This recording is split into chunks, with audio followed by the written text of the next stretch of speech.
All right, good afternoon, everyone. So we're starting a bit late this afternoon because our committee of the whole, which was slated for 10 a.m., went all the way to almost 1:30. So I made the decision to give the directors a bit of time to stretch their legs, go have a safety break or whatever you want to call it, and grab some coffee. With that in mind, we are conducting our business today on the territories of the Hupatchisitt and the Tashot First Nations, and we must acknowledge and appreciate that fact. With that in mind, our meeting is in a hybrid format, so we do have individuals who may be coming to us live from other Nuu-chah-nulth or even Coast Salish territories, and we'll acknowledge the fact that that is the case as well. We should do a round of introductions of folks in the room, and then we'll go to the folks online, with the exception of the staff members, because there's a bit of redundancy there, and they'll say hello when they connect. So we'll go around counterclockwise this time. And Heather, do you want to start us off? Yep. Good afternoon. Heather Zenner, Manager of Administrative Services. Cindy Silda, City of Port Alberni, and I'm the replacement for not Director Haggard at the moment. Good afternoon, Aklama Penny Cote. I am the Electoral Area Director for Sprout Lake on this board. Good afternoon, I'm Mike Sparrow. I'm the Electoral Director for Cherry Creek. Good afternoon, everyone. Mariah Coops, representative for the Hotchkiss Tribe Government, Kleco. Todd Patola, alternate director, City of Port Alberni. Good afternoon, Susan Roth, Director for Beaver Creek. Jack McClellan, alternate director for Beaufort. Yeah, good afternoon. Director Tom Steer from the District of Tofino. Good afternoon, Daniel Sayan, the CAO for the ACRD. Good afternoon, Mike Hurd, General Manager of Planning and Development. Good afternoon, Cynthia Dick, General Manager of Administrative Services. Thank you. And Oklahoma Sayachat, my name is John Jack. I'm the chairperson of the ACRD and the Director for Huu-ay First Nations. And online, we have some directors, so I'll call them out. Dr. Siga, go ahead. Yeah, you're muted though, Dr. Siga. Veda Sega, Director for Area C Long Beach. Thank you. Dr. Beckett. Bob Beckett, Area A Banfield Director. Thank you. And Dr. McEwen.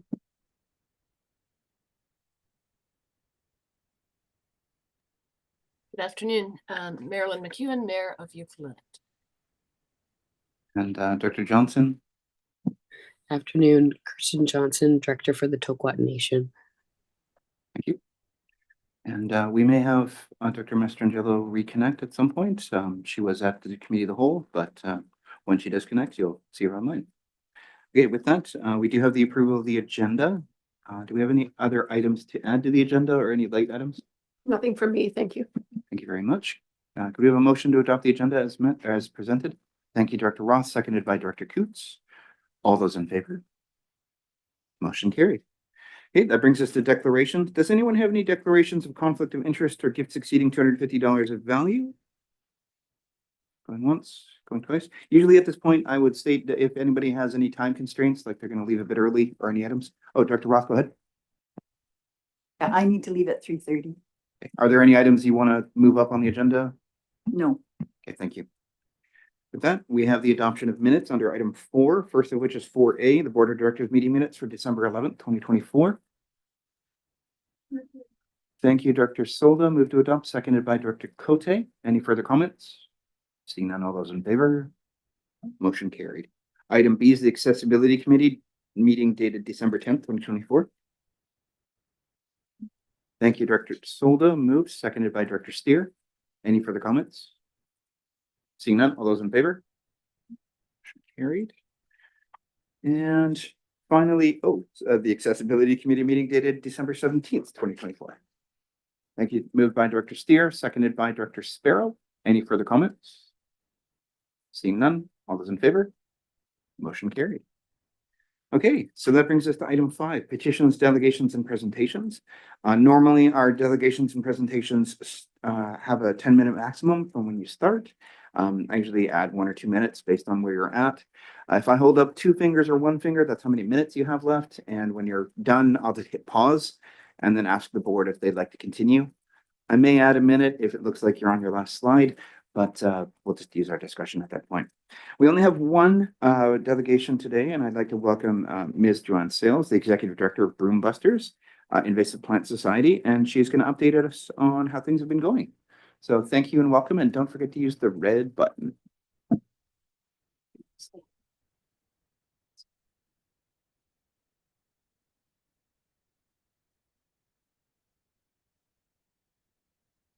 Heather's coming to help you out there.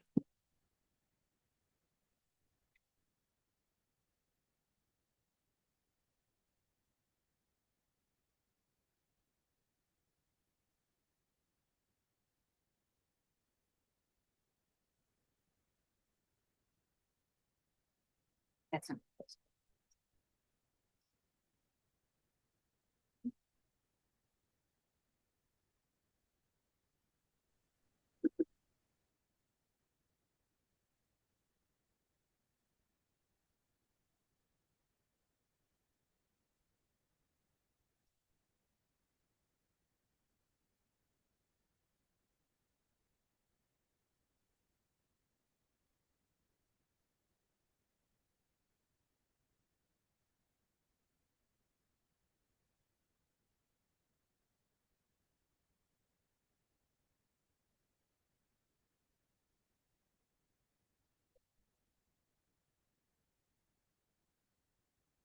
But to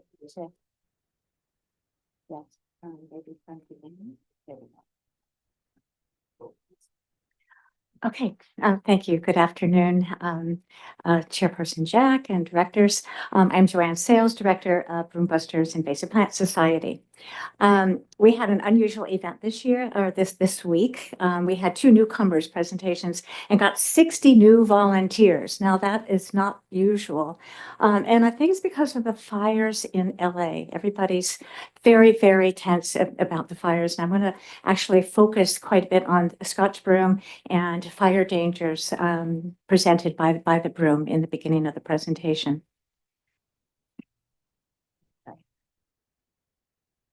Okay, so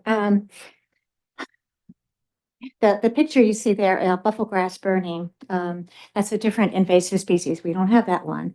But grasses, shrubs, trees, and humans have introduced to new ecosystems an increasing wildfire occurrence and frequency. Okay, so there is an increase of wildfires globally.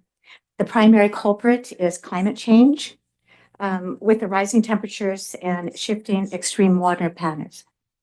Is my voice echoing? Director, Oh, okay. if you could just mute the iPad. Okay, please continue. So. I'll just keep talking anyway. Yeah. Anyway, the prolific spread of flammable alien invasive species is making wildfire a danger in places that historically had few fires. The fire in Lahaina, Hawaii killed 101 people in 2023, and studies attribute the rapid ignition and spread of the highly invasive flammable bufflegrass. So that's why that fire was so bad. A fire in Chile killed 134 people last February, burned 71,000 acres, and studies again point to non-native plantings. On Vancouver Island, our flammable invasive alien species is Scotch broom. So Scotch broom is a volatile flash fuel, and it'll increase wildfires' fuel load, escalate the fire's intensity, compromise fire situations, and make fires more difficult to fight. If you look at that picture on the right, you'll see the fire truck is off in the corner. It's very small compared to the hugeness of the fire. So why is Scotch broom so dangerous? Using the terminology of firefighters, we'll look at fuel load, ladder fuel, continuity, urban interface fires, and ignition sources. So here's the 13 highest risk plants by FireSmart, and right at the top you'll see broom. Okay, these are plants that you should avoid. Scotch broom increases the fuel load Okay, broom's dense, dry branches create substantial fuel load, and broom forms impenetrable, dense thickets that increase fire intensities. So the picture on the bottom, it looks like it's a dead plant. That's actually just a very dry summer. I think that was 2015 when we had severe drought. That is a live plant, okay, and that's what happens in the summertime. We see the bright yellow flowers and we think, oh, well, it's not so flammable. By summertime, it is very flammable. This is another Fire Smart addition. So teaching us about ladder fuels and continuity. So you'll see the ladder fuels starting very short and then they get very tall. And high continuity, things are close together, crammed together, and low continuity. Ladder fuels and high continuity of plants can increase fire risk. So that's what we have. We have fuel continuity. Continuous fuels are necessary for fire to spread across the landscape. So broom spreads densely down roads, railroad tracks, trails, farms, and power lines. And broom provides continuous fuel for a fire to continue to spread. So you see there's two BC Hydro power lines. There's one trail that was going through Port Alberni, now cleared up, and two farms. So there'd be no problem with the fire continuing to spread in this situation. A ladder fuel. Broom is a ladder fuel. Ladder fuels carry fire vertically from ground level into forest canopy, from lawns into houses, from shrubs to tall trees. So sometimes it looks like broom is just a small plant, but you can see it grows 9 to 10 feet tall. So it can carry vertically where you're standing. It can also carry vertically up the sides of hills and mountains. The danger of urban interface fires has increased. Broom is a significant threat as a fire hazard for urban interface fires within our region. And that's because broom is close to where we are. Broom grows in disturbed soil, and that's what we do. We disturb soil. So we have lots that are full of broom. We have trails like the Coombs Trail on the right, the banks on the sides of highways covered with broom. By the way, that picture on the bottom left, which is one of the exits into Parksville, and you see all that broom, that was 2012. It's all gone now. Broom busters. Okay, ignition sources. Okay, broom is called a volatile flash fuel because it catches fire so easily. But a fire will not start without an ignition source. So the U.S. Park Service estimated that 85% of their fires are human caused. And it's important for us to keep track of these as we are. Campfires, burning of debris, malfunctioning machinery, cigarettes, fireworks, and arson, and of course, lightning naturally. But the fire picture in the right, Eagle Creek fire that burned 48,000 acres in the Columbia Gorge in Oregon in 2017 was started by a single firecracker. I am not at all a fan of having any fireworks in the summer. So this is something else that we have to deal with, broom covering transmission lines. Broom covering transmission greatly increases the danger that fire could spread across the island, spread seeds across the island, blocks escape routes, and endangers our power supply. So the picture bottom left, I was actually on the power lines, and you can see how much of it was dead and flammable. And then you can also at the top, that map of the power lines. The greatest fear, of course, is if there was a fire anywhere on the power lines, that because of the Scotch broom covering it, that it would spread very widely.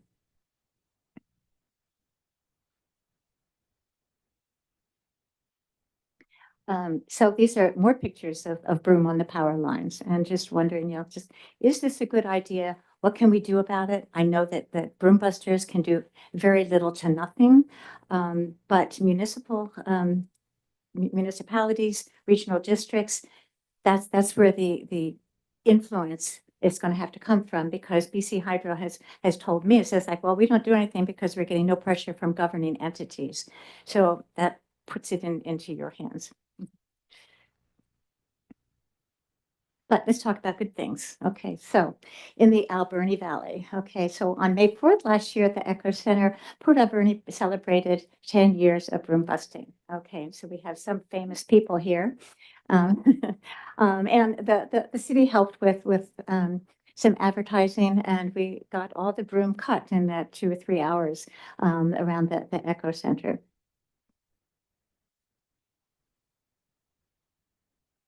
So there's a core group in the Alberni Valley, and they work tirelessly every spring to control the spread of broom. They need more volunteers always, and that's something that looking at what can the regional district do by showing support of broom busting, showing support of trying to get the broom under control, that would help immensely. And then the Sproat Lake volunteers have a community cut day, and then they actually. Most places, we use the grant money and we chip the broom that is cut on the sides of the roads. But the Sproat Lake volunteers, they usually truck the broom that they cut to the transfer station. So that's another whole story.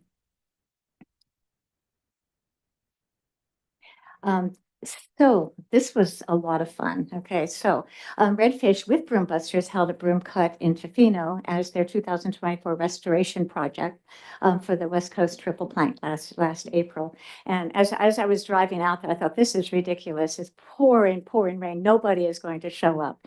And 50 people showed up. It was amazing. But these are all surfers. They don't mind being underwater. So anyway, it was a wonderful event. Inside Tofino, but right next to the park land. And here, as they were leaving, I said, "Everybody stop, please turn around. Let's get a picture." So. Okay, then one of our biggest problems is disposal. Always, that's the biggest expense.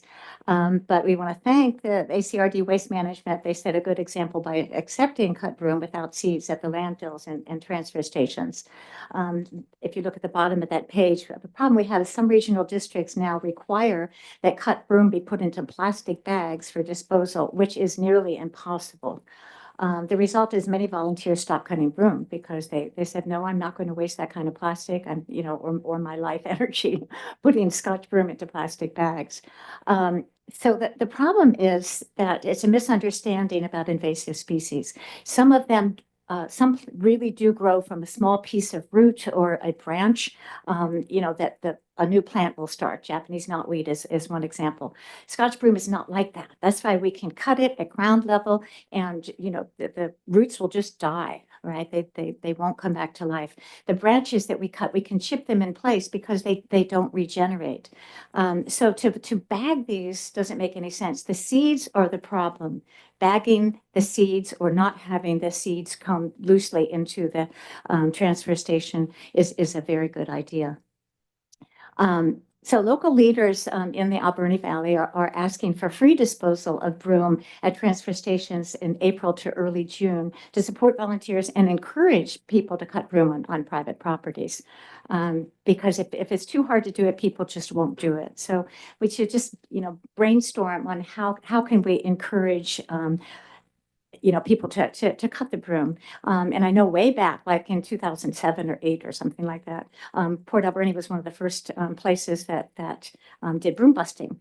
And they actually had a disposal time so people could actually bring it into a place in the city. I wasn't part of it, but okay. And so the next steps for the ACRD is how can you encourage more volunteers? We need to make it easy for volunteers and landowners to dispose of broom, as we just said. And on the West Coast, we need consistent organizers and volunteers. Okay, so each year we have somebody else that'll show up and then they just kind of disappear. So right now the airport has lots of broom. It's not too late, but it's a really bad place to have a fire. You wouldn't want to have a fire there. And the broom on Highway 4 into Ucluelet. Once again, it's not too late, but it's getting close. And the last time I visited, I was so sad to see broom spotted actually on the Wild Pacific Trail. So I can't do it. The way Broom Busters works is we just say, anybody want to be a leader here? And if the leaders speak up and step forward, then we will support them in any way possible. And we volunteered. Hey, we'll pay for the chipping. We'll do whatever you want. Is there anybody that wants to lead this? We need some help with that. And we want to thank the ACRD for the grant we got in 2023. It helped a lot. And we'll be applying again. So that's it. Climate change has changed everything. And we simply cannot let this plant get worse and worse and leave this problem to future generations. So let's stop the spread of broom. So that's it. Great, you. thank you very much for that. We'll open it up for comment. Does anyone have any comments or questions? Director Sparrow, please go ahead. Well, thank you. That was very informative. I like what all you do to get your volunteering. About the hydro lines, I asked an arborist, like, why isn't BC Hydro worried about the broom on their hydro lines? He says for them, it's a great thing. Because it grows about 9-10 feet high, you say. It grows very thick. It cuts down the natural vegetation, which they have to cut down every year. So for them, actually, it's a benefit to have that plant below their lines so they don't have to do the maintenance other than cut in to get their trucks in and out. So they're not going to be very helpful to you in the long run because actually it's cost benefit to them to not to do anything. So, Yeah. have you heard that? Oh, of course. Yeah. And now they know that we're upset about it, you know, and that we're not happy with the fact that it's a fire hazard lining the power lines. But because it's partly owned by BC Hydro and part of its private owners, they're saying they can't do anything. Truth of the matter is, it's like it's too big of an issue to ignore, you know. And that last September, UBCM passed the resolution saying at least we need fire breaks. What we're asking, going to different municipalities that have the power lines going through the property, like in Ladysmith, it goes close to Parksville, and just saying, you know, maybe you could ask, say, we need to get rid of the broom and the power lines, that it's close to our municipality, and that would start to create some fire breaks. Something's got to be done, you know. That it's not okay. Thank you. Director Cote and then Director Steer. Thank you. Thank you through the chair for this presentation. It's always good to see broom busting being advocating more and more for volunteers. I've already spoken to the lead, the McKays and Angela DeBrun from Sprout Lake that are our leaders for the broom busting. Be having a newsletter come out in 2 weeks, and it's going to be in there asking for volunteers. So thank you so much for the work that you do. Yeah, I see broom popping up all over the place, and it's hard. It breaks my heart to see it come forward. Thank you. Yeah. Thanks. Thank you. I just have a question. So Yes, and I was going to say, this is one of the reasons why you have broom busting happening in Port Alberni. Kenny, the newsletter you're speaking about, is that just for Sprout Lake? So I know that other regions have newsletters as well, as in Beaver Creek, Cherry Creek. Is there any way we can get that information out in the newsletters to each of the districts? Yes. Yeah. Go ahead, Daniel. Not everyone has newsletters the way Sprout Lake does, but what we do have is around the region. And the ACRD itself puts out a monthly around the region in the paper, and that is an area where we could collaborate with broom busters to put notice out. The next one is going to be February for us. And you also have a fire prevention person, Randy. Can we kind of work that into whatever he does as well? Yes, for those online that might not be able to hear because you're not close enough, we could collaborate with Randy on Fire Smart and talk about how different initiatives could go together. I made note of that actually, as Joanna was speaking, is that we do have a chipping program under Fire Smart. And so it might be smart for us to coordinate and perhaps have people simply put things at the right location on the side of the road and then coordinate with Fire Smart so we can get our contractor to go around and chip. That might be easier. So that'll be a side discussion that we can have. And Karen, I apologize. I know she's hardworking. Karen oversees the Fire Smart and Randy, and she's probably going, oh no, more work. But yeah, that would probably be smart for us to connect afterwards. Thank you for that. Okay, I have Director Steer and then Director Coots. Great, thank you. And Joanne, I just have to give her a big shout out. A couple of years ago, when she first approached and we looked for local champions to take that on, we made some connections. We went from 0 until last year 50. So in a couple of years, that's an exponential growth. And I will say most of that had to do with Joanne and just making those connections. So once again, you gave us a list of actionable items. Once again, we'll try to connect with a local champion in our area to be able to take on that leadership role. Redfish was great. And I talked to the leaders there, and maybe that's something that we can have in a more formalized way. Yeah, great. Thank you. Great. And we have Director Coots next. Thank you. Thank you, Mr. Chair, through the chair. I have more of an inquiry question. I understand that a lot of the steps that you guys go through is cutting and then burning and chipping and things along those lines, but is your team delving into different kinds of herbicides, perhaps? I had seen there's a small section towards the end of Shoemaker Bay Road heading towards the Canal Forest Service Road, where there's a very small section of a small handful of different broom that look as if they have had some sort of herbicide. They're not cut, they're still the same size of a live broom, but they are just black. They're dead, they've perished.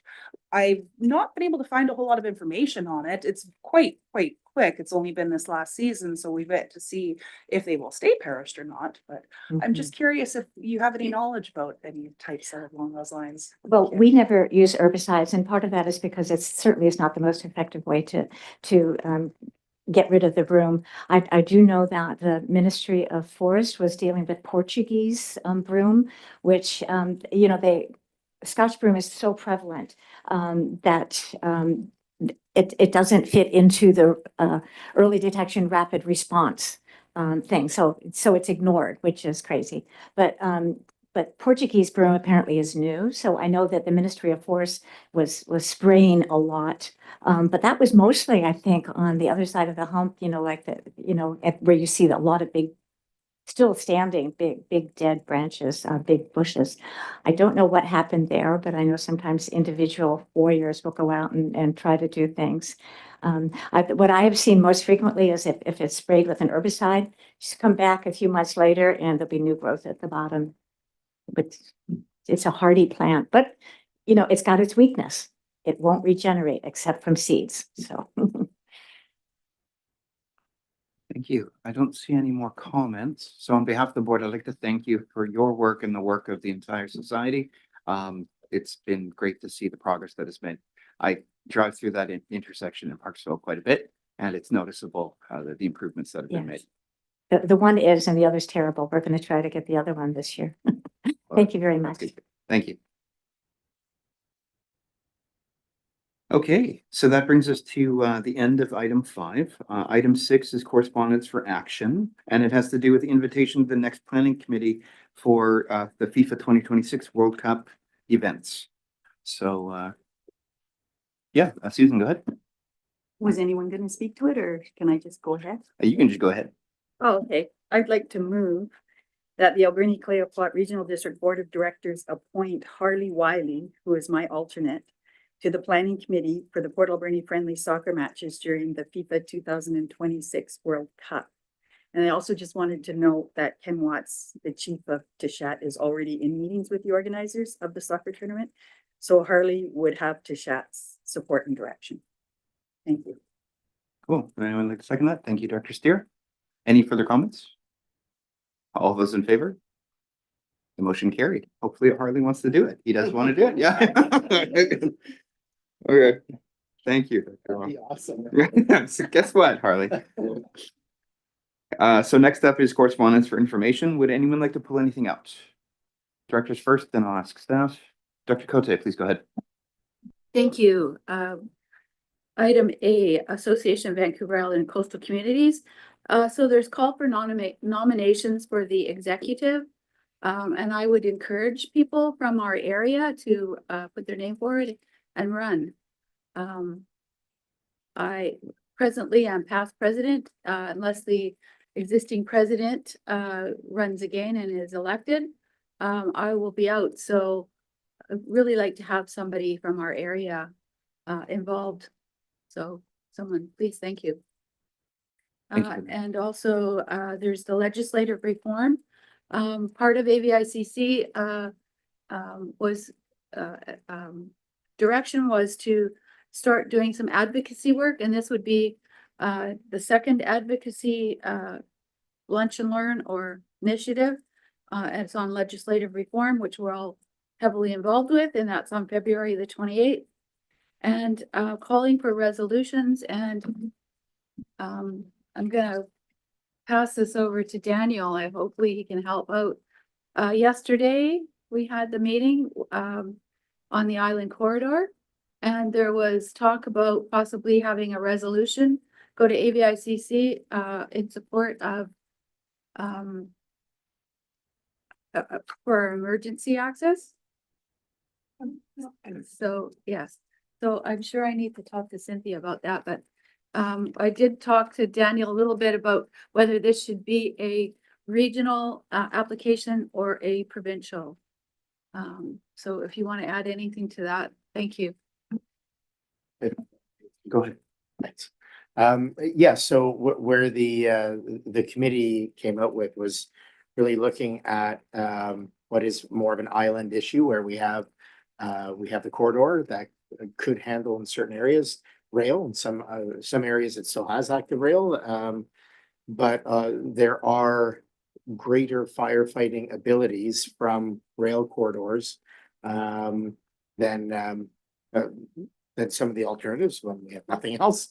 There is equipment that could go on rail to help fight fires, and so the committee was taking a look at how it is that we could ask the province to ensure that rail is at least maintained to a sufficient level where it could handle forest fighting equipment that goes down rail, carrying water, and an ability to or fire suppressants, as the case may be, where they can create fire breaks and whatnot. So the thought was that we'd put together a resolution to go forward. It could be a provincial issue, but starting island-wide seemed more pertinent, given that the rest of BC has active rail and we do not. Thank you. Okay, so the legislative reform initiative is something that I've been involved with other regional districts for planning. So our inclusive governance initiative is kind of under the umbrella of that, but overall legislative reform is something that regional districts have been working on because it's clear that the tools available to regional districts, especially for those of the electoral area directors, are not robust enough to deal with the challenges of the day. And therefore, we're looking for not only participation and interest in legislative reform and pushing that as something that the provincial government needs to look at under this mandate. I don't want to wait another 4 years, but also looking for examples in which it would be nice to have this ability to make this decision or so on and so forth. So we have had some of those conversations here in the regional district about what regional district electoral area directors should be able to do and should have the ability to look at. And when you look at what's available to municipal decision-making and to treaty nation decision-making, it's really not equal. And as a result, it really hamstrings a lot of the decision-making in regional districts, not just here, but because I live in the RDN, also in the RDN. And there are some solutions that are being contemplated by jurisdictions there that will end up costing the people there more money, even though the powers could just be installed by redoing their legislation, like making it so that incorporation isn't the only answer, because right now it is. And so this is something that's happening across the entirety of the province and is very important, but it's not one of those things that's seen as urgent or sexy, and therefore people don't really pay attention to it. So now that we technically have a mandate, I think it's to our benefit to involve more individuals on this, but also to really put the screws to the province to actually pay attention to this as well, because it's just not going to happen if we just keep letting it get kicked forward. With that, that'll be my thing for the AVICC item. Are there any other items to be pulled out? Director Cote and then Director Roth. Just to follow up on that, do we want to offer compensation for directors to actually participate in this legislative reform educational session. is Yeah, what it is. I would treat it as a meeting. So if you do go, then it would be treated as going. I think that was my core assumption. Is that the case? I think we would have to pass a resolution because we have a prescribed established list. And then things that go outside of that, the board needs to say yes to in an overt way. You can certainly do that, but you would need to do that a resolution to that effect, and that way people have time to register. Is that Okay. correct, Terry? Yes, the bylaw is very specific. It's only ACRD hosted meetings or committees that you are specifically appointed to. So if you want to attend something like this, we do need a resolution from the board for the directors to attend. Okay, we'll come back right to it after receiving the reports. Director Ross? Okay, thank you. Would anyone like to pull anything else out? Okay, I'll just state that on the Hewett side of things on item E, we're not permanently closing Keegan. We are just looking at our opportunities for whether or not it should be an economic development endeavor or something more kind of in the vein of parks related or protected area related. And that's something where it's like, should it be a part of our active wing or should it be a part of our government? And we also want to have conversations with the Bamfield Community Forest Association because they're building trails all through there, and that may be relevant in the future too. So we're going to take some more time to figure that out. I do think we'll be doing some tours here and there, but it just won't be a weekly, daily endeavor during the season. Okay, seeing no others, could we have a motion? Oh, go ahead, Director Cote. Just item B as well, the Ridgeview Health and Performance McLean Mill 10K run. I know that a number of staff at the regional district do walks. Are they interested in doing any kind of a group team, I guess, to participate in this or possibly challenge the city? Or I think it'd be interesting to be able to support this. Thank you. Well, Heather, do you want to run it again? Heather, Jody and I were a team where the ACRD sort and goes.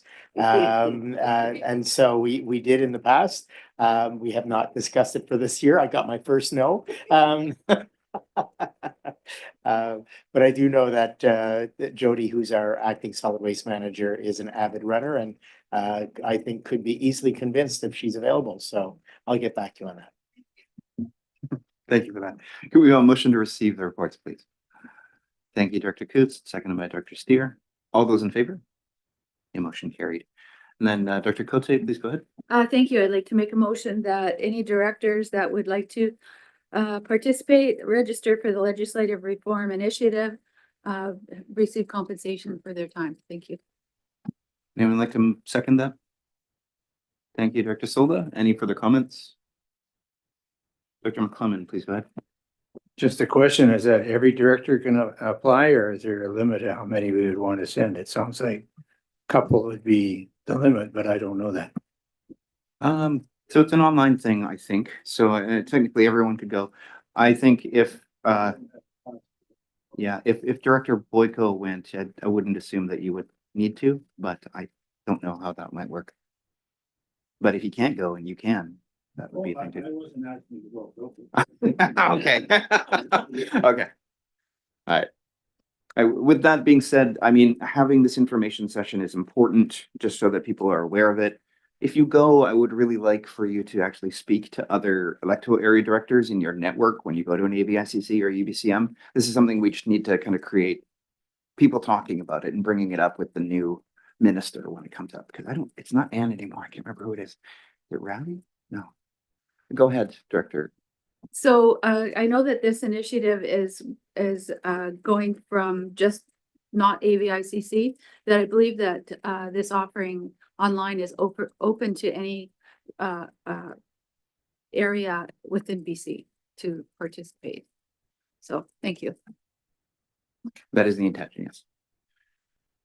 Okay, all those in favor? All opposed? The motion carried. Okay, that brings us into item 8, request for decisions and bylaws. Item 8A is the Salmon Beach Committee Terms of Reference Amendment repeal. So the idea is that we'd be repealing, sorry, I'm speaking for Heather. Please go ahead. Thank you. So in 2024, we discussed an update to the Salmon Beach terms of reference with the committee, the Salmon Beach Committee, to extend the term of volunteers from 1 year to 3 years to better align with the rest of our committees. The committee supported this change. So there's a resolution in your staff report to extend the length of term. It was also noted at that time that there was an amendment required to a bylaw that established the Salmon Beach Committee. Since then, I've reviewed the bylaw and the terms of reference, and they are essentially the same document. So I've confirmed that there is no legal requirement to have this bylaw that established committee. The board has the authority to form committees under the authority given to them in the Local Government Act. So the bylaw is truly redundant. And so I'm recommending that the board repeal bylaw A 1088 to prevent the duplication of work when amending the terms of reference for this committee. So there's several resolutions in your report related to this. Thank you. Director Siga, it's my understanding that you had conversations about this already, so please go ahead. Yes, thank you. I'd like to move that the Alberni-Clayoquot Regional District Board of Directors give first reading to the bylaw A1091, Salmon Beach Committee bylaw repeal 2025. Thank you. Seconded by Director Steer. Any further comment? Seeing none, all those in favor? All opposed? Motion carried. You can just say second reading, third reading, that sort of thing now. Second reading, please. Okay, seconded by Director Coots. Any further comments? Seeing none, all those in favor? Motion carried. And third reading. Okay, seconded by Director Steer. All those in favor? Motion carried. And I'd like to move that the Alberni-Clayoquot Regional District Board of Directors adopt bylaw A1091, Salmon Beach Committee bylaw repeal 2025. Seconded by Director Steer. Comments? Seeing none, all those in favor? Motion carried. And finally, I move that the Alberni-Clayoquot Regional District Board of Directors adopt the amended Salmon Beach Committee terms of reference. yes, seconded by Director Coots. Comments? Okay, all those in favor? Motion carried. Thank you. All right, that brings us to item B, a request for decision regarding the revenue anticipation borrowing bylaw number F1169. Terry, please go ahead. Thank you. This is just an annual housekeeping situation to pass a $2 million basically overdraft that we are required to do each year. So just looking for 3 readings and adoption of this bylaw, please. Thank you, Director Steer. Yeah, I'll move that the Alberni-Clayoquot Regional District Board of Directors give first reading to the bylaw cited as revenue anticipation borrowing bylaw number F1169 2025. Thank you. Seconded by Director Roth. Thank you. Any further comments? Seeing none, all those in favor? Motion carried. Move second reading. Thank you. Seconded by Director Roth. Any comments? Seeing none, all those in favor? Motion carried. Move third reading. Okay, second by Director Roth. Thank you. All those in favor? Motion carried. And move adoption. Thank you. Seconded by Director Roth. Thank you for that. Any further comment? Last chance. All those in favor? Motion carried. Okay, item C is the Cherry Creek Waterworks District Community Works Fund Agreement. Terry, please go ahead. Thank you. This is a long time coming. So this is an agreement to transfer $600,000 of community works funds to the Cherry Creek Waterworks District for them to build a new fire hall facility. This was first kind of approved by the board back in 2022. Since that time, the Improvement District has worked really hard to try to secure the other components of their funding. As an Improvement District, they don't get access to the Municipal Finance Authority like we do at the Regional District. So that has proven to be an incredible challenge for them.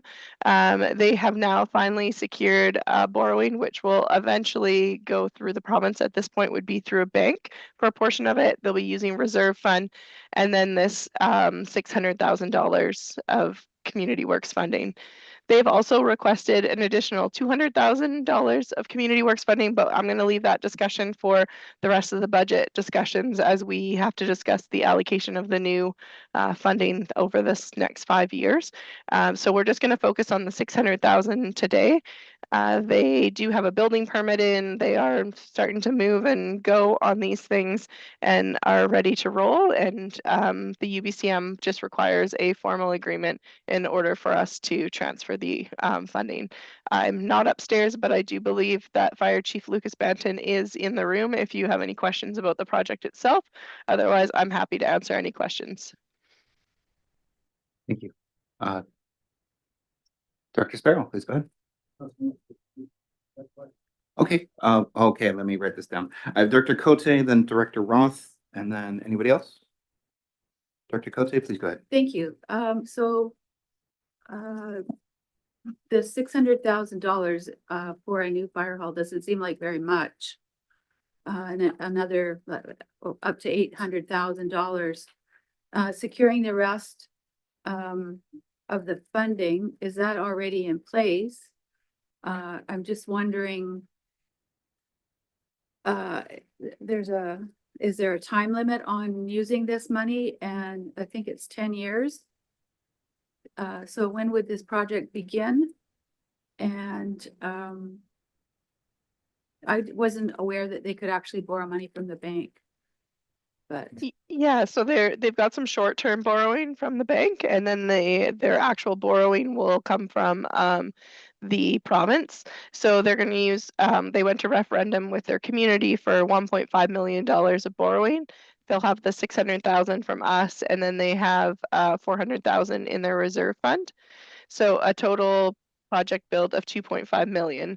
As they've been going through, they recognize that this might not be enough to complete the building fully. So they have broken it into 2 phases. So the idea would be that they will complete the project to lock up and use it as a structure for the truck bays, but maybe not necessarily transfer the offices over as part.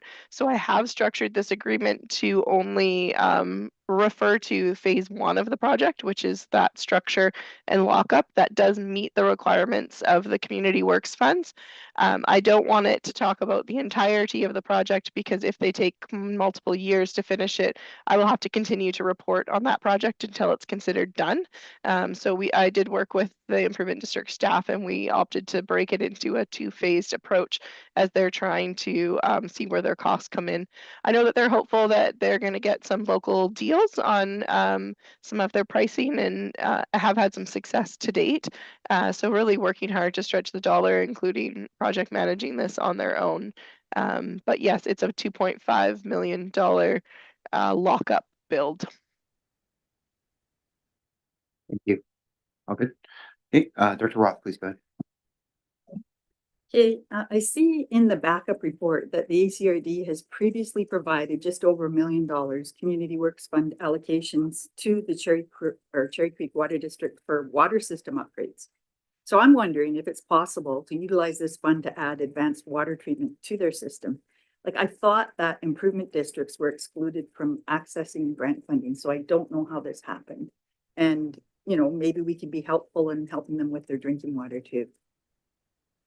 Yeah, thank you. So when the Community Works Fund initially came back or came out and like when the Improvement District, the Beaver Creek Improvement District was talking about conversion, at that point we had no ability to transfer money to outside organizations through AVICC and UBCM and multiple lobbying efforts. That was then changed. So now we do have the ability with agreement to extend these funds to third parties that would, like their water system would qualify as well.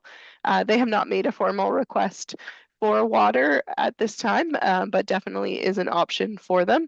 I will note that the federal government just signed a new agreement in 2024, and the parameters under that 2024 to 2034 agreement are actually tightening up on these third-party transfers. The federal government's not loving them and actually would like to remove the ability to transfer to outside organizations. However, the province fought really hard to keep them in, mostly because of the Improvement District model. So it is still in there under that new agreement. this allocation of 600,000, I know it gets complicated, but is actually part of our pot of money that went from 2014 to 2024. So those new restrictions that I will talk about as we get into the budget season don't apply to this 600,000. I am able to extend it just by creating an agreement. So yeah, the parameters of when we can give money out and when we can't has changed. They don't have access to normal federal and provincial grant funding at this time. Obviously, changes of government could change that, but that hasn't changed probably in the last 15 years. So this is the only grant pocket of money that they have access to. Thanks, Terry. This could be a conversation around an example of what may be needed for legislative reform as well. Any further comments for Director Sparrow? Alrighty, my turn now. I think part of the problem, we have to go back to the beginning, not the fire hall, but actually the beginning of the water district, when it became an improvement district, 1957. And that is the land. Who owns the land? They have two functions out there. They have the water side, I'll call it, and the fire side out there. And they're like the regional district in a way. They have two pots of money that should stay separate. In 1957, the improvement district was formed on the land and the building was purchased at that time. And that started the water side. The fire department side started operations in 1962.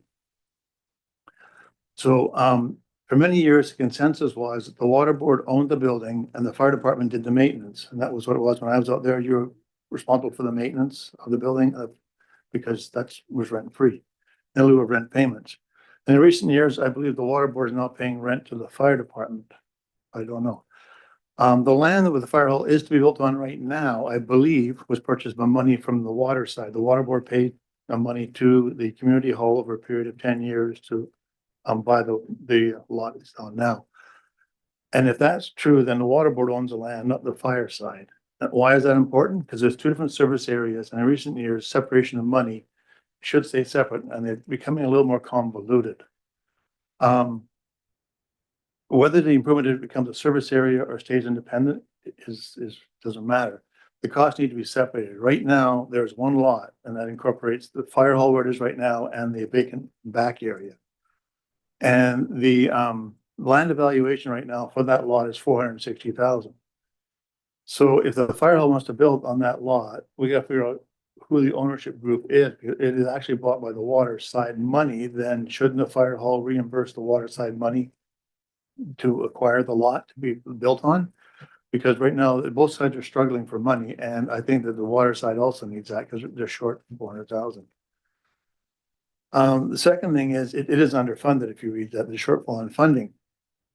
Right now, Cherry Creek Fire Department stated they will contribute $300,000 for the project in 2025. And I'm wondering how, because they contributed 400,000 in 6 years, which is a good amount of savings. But how are they going to achieve 300,000 in 1 year? I don't know, their budget is probably about 350. I haven't really checked into it because I just got back from holidays. So I would like to know who owns the land. How is the fire department going to contribute $300,000 this year in order to do this shortage of the funding they have right now?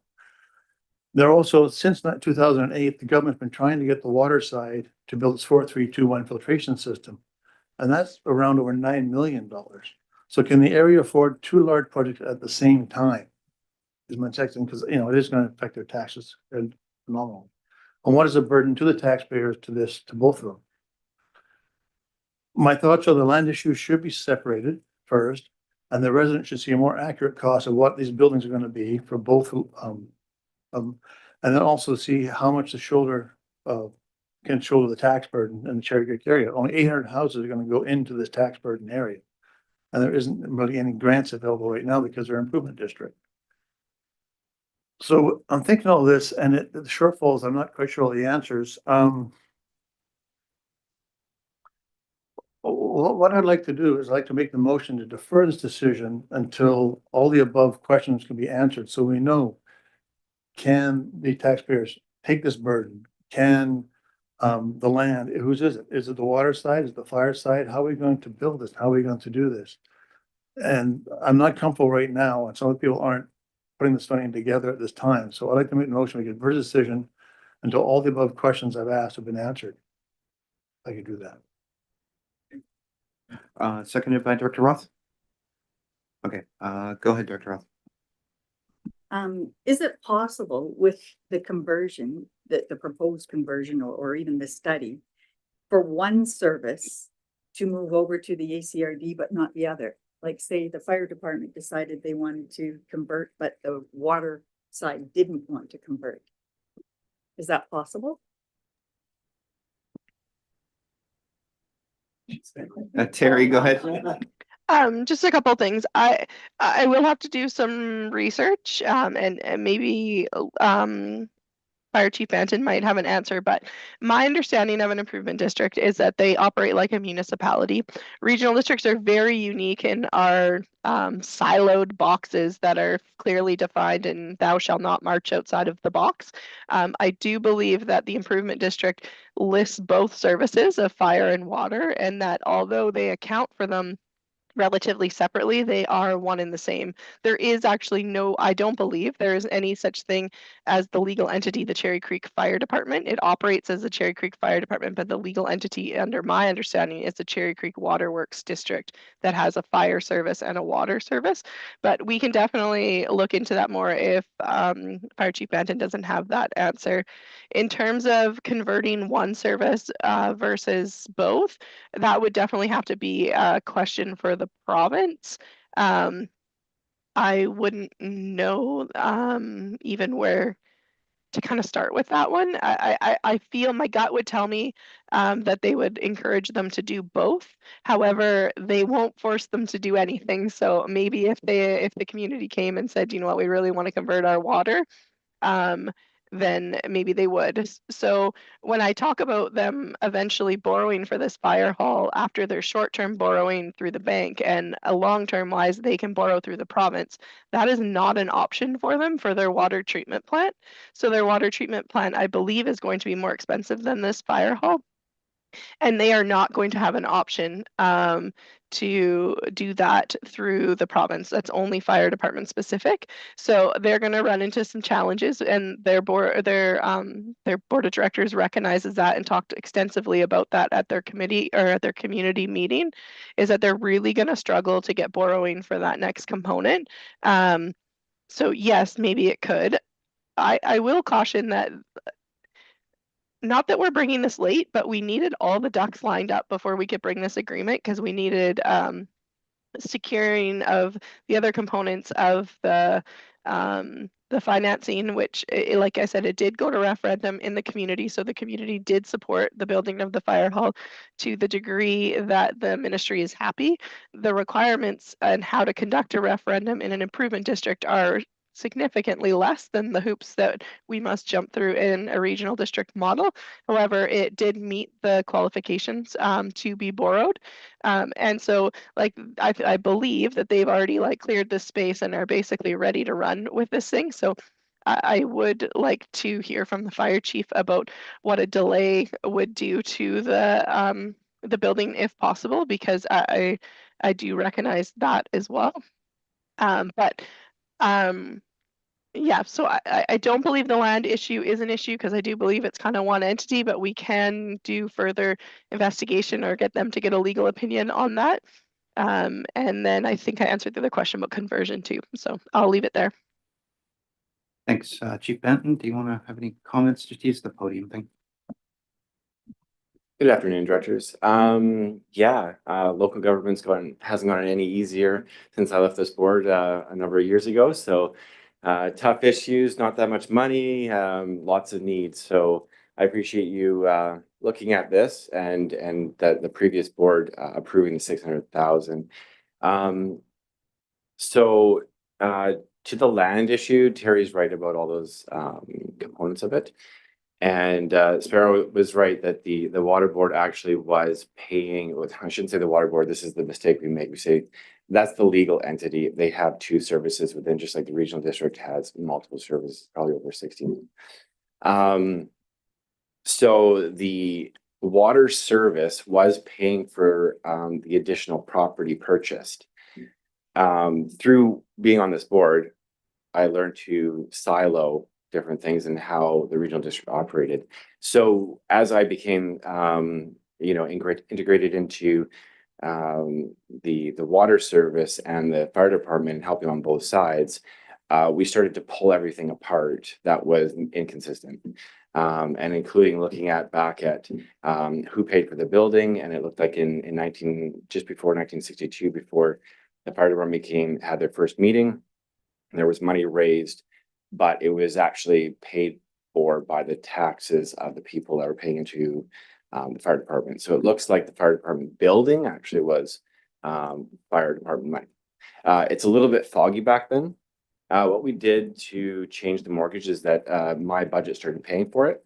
And the board looked at some anomalies over the years that money should have been paid that was collected on behalf of the water service. So we basically corrected the wrongs and tried to delineate much better. So there's more firewall between the money being used for water, money being used for fire department purposes. So that, I think, answers that question. Was there another one, Director Sparrow, that? So what I get is the fact that there's two services out there, the fire service and the water service, and two different service areas. The fire service area is larger than the water service area, but the water service area tax burden paid for the land that you're going to use for your fire hall. So technically, people that have just the fire service, and there's like 60 homes that have that, they got a free land out of the deal, didn't they? Because they're getting a better deal because they're not paying, the water side paid for the land. Do they not? I mean, because the improvement district is a corporation, it houses all assets within it. So it's more like looking forward. Your budget should represent what the services are providing. Going back over 60 years, I think the property was $2,500. And it was probably the water service that paid for it. But in this situation, moving forward with a new fire hall on the same property, it shouldn't be material. There's nobody that's going to say you can't do that. I mean, you have a $300,000 shortfall you plan on making up this year. Yeah, so that's a good question. Originally, we had a $2.5 million budget. The idea is you keep your budget as real as possible because that information is in the public, and every contractor bidding on it starts to see how much you set aside for a project. So keeping it low and then increasing it and having the means to increase it is probably a good strategy. It has worked out, I think, in our favor. So we were in a shortfall about $3 million. There's $100,000 that I'm able to pull from capital coming up this year. So there's already capital money set aside. Now I can pull that into this project because it has taken a bit of time for us to get all this pulled together. That information came out quite a while ago, and since then we've been able to accrue more money. That's why the second ask for $200,000 towards the phase 2 of the project would be, help us get it to the finish line, and then we have a very functional fire department for the Cherry Creek area, and the current building is beyond its useful life. Cinder block and probably won't be there if there's any earthquake, and we really need our trucks. So this project is very, very important. All of our departments work together in the valley for larger projects. We've been doing a lot of training together, so it is important that every player can pull out their equipment and fight fire, help out. So that's with the shortfall. Does that answer that question? Thank you. I have Dr. Cote next. Thank you. I have a question to staff. There's a referendum that's coming forward for Cherry Creek Water District. Am I correct? Possibly. We haven't actually heard anything from it. It would not be a regional district that operates that referendum. It is a referendum done by the improvement district, but that would, if the referendum passes, would transfer them, like convert those services to regional district services. Their board had planned on doing that early 2025, but we haven't heard from them yet. So I'm not sure. That was the plan at the community meeting in the fall, but I'm not sure where they're at with that. Okay, so there was a question earlier from Director Roth about separating those two entities, the water district and the fire department. I'm just trying to understand any implications that would come forward if the water district referendum went through and the water, Cherry Creek Water came to the regional district. Would the fire department come with that? In which case they would be probably mid-build. Yeah, so I have talked to the ministry about this. So when a referendum occurs for a conversion, at this point, based on the feasibility study they did, it would be for both services. The debt that has been approved as part of their referendum process to date for the fire hall, which will be bored through the ministry, I cannot transfer over. So part of that conversion referendum question would be, do you agree to convert into regional district services? And do you agree to transfer the borrowing of 1.5 million to the regional district using the Municipal Finance Authority? So that is a requirement of the referendum. And when the Cherry Creek Improvement District staff, if and when they go to do this conversion referendum, they'll be working closely with both regional district and ministry staff to make sure that we've got all of everything done. The ministry will also be the ones that, with guidance obviously from the improvement district, they would be the ones that would be determining what comes as part of the fire package in terms of the service in our model, and what would come as part of the water package of assets and services. So that would all be done with the ministry's assistance. Follow up, just short. So big question though. Would we be obligated to a bank loan rather than MFA borrowing? Or would that be the responsibility of Cherry Creek? Thank you. So at this point, the bank loan is just a short-term borrowing. So the province provided the fire department a long-term borrowing option, but no short-term. So they had to go to the banks to ask for short-term loan. So that is only temporary anyways. If if the regional district were then to have this service come on board as a converted service, we would transfer that MFA or that borrowing from the bank to the Municipal Finance Authority and pay out that bank loan. I don't actually think we are technically allowed. There would obviously be a transition period that they would enable us to move that, but we are supposed to be using the MFA for all of our borrowing needs. Thank you. Dr. Sparrow, go ahead.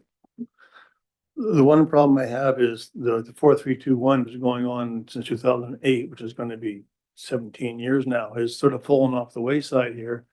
And they're putting the fire hall first and pushing hard for a fire hall.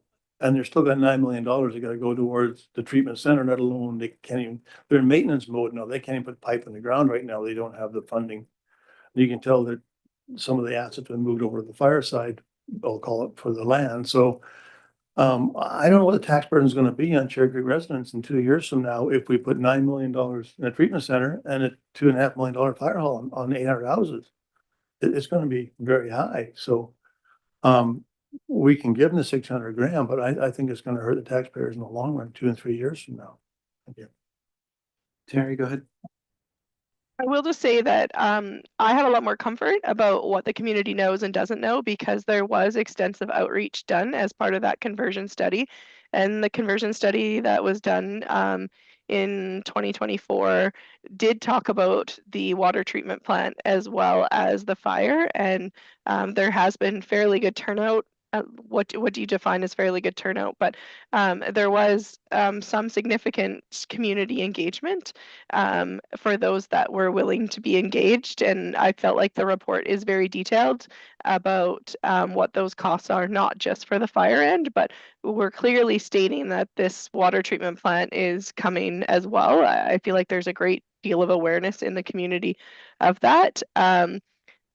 I would say the sentiment at the community meeting is they're still trying to decide if they can go it alone and stay as an improvement district, or if they are wanting to convert and access the borrowing. I do think the borrowing is going to become the real issue for them as a community, because I don't think they're going to be able to do it without it.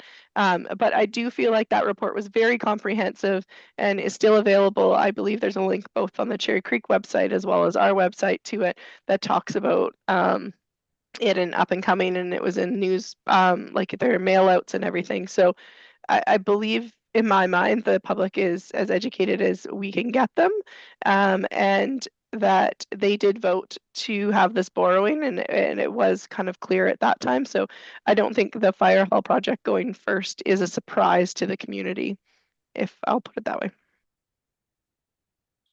Chief Benton. Thank you, Chair Jack. Yeah, so deferring the 600,000 would be harmful probably to the project and the community.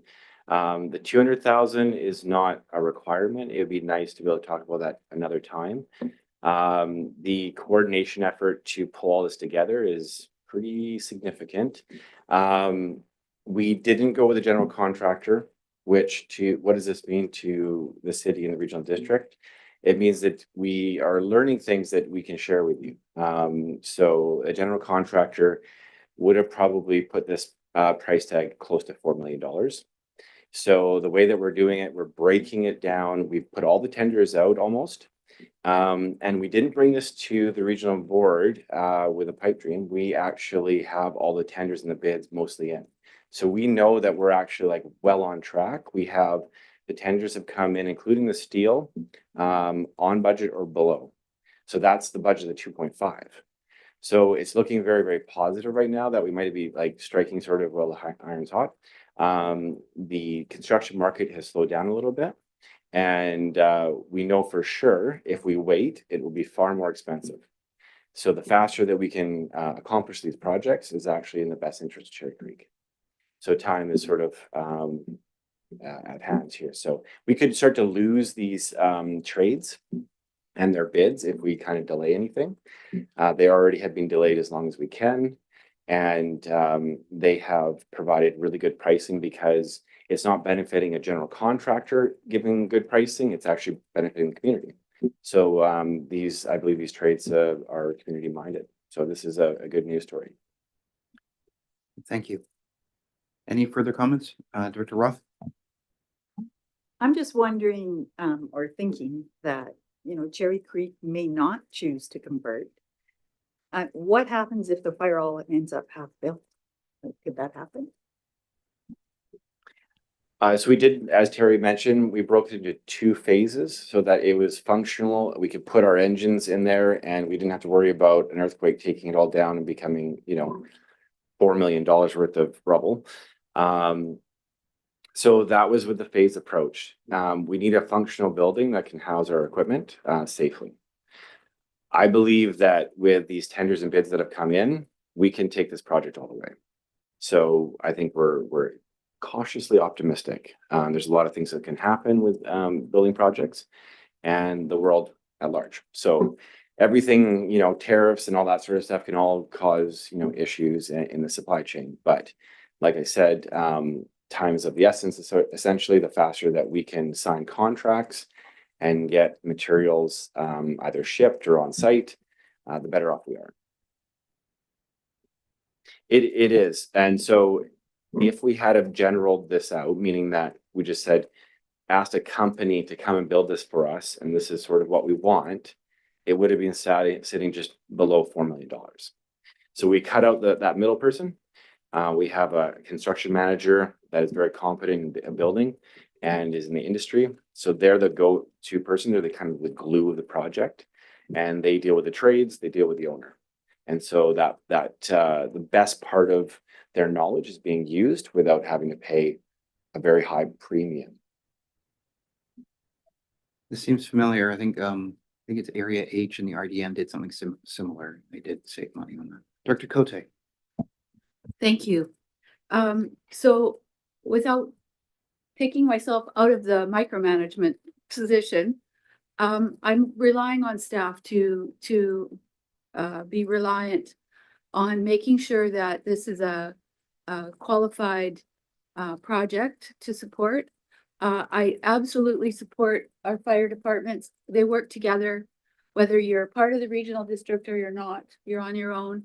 You're a part of our allegiance of firefighters, the force that we have in the Alberni Valley and with Banfield. I think that we really need to stress the point that we need to work together and support each other's fire departments. It's very important.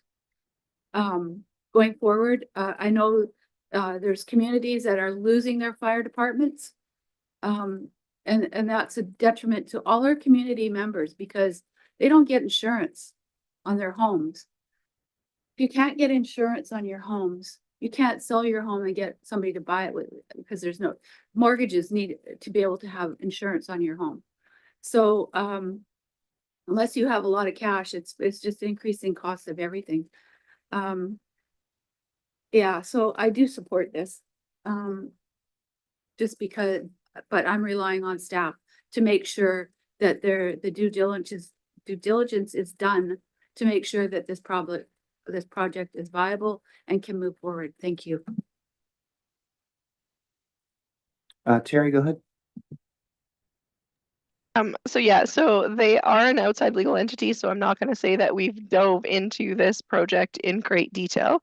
What I do have confidence in is that a garage, like a fire hall garage, is eligible under Community Works funds, and I am confident that he can get it to lock up and have the ability of functioning and be done with our obligations related to the grant for that amount of money. So that part I'm confident in. I was hesitant when we were trying to say that we could do stretch the whole thing and fully complete the project in that manner. But I will also say that they're an independent entity, just like Sprout Lake Community Association is.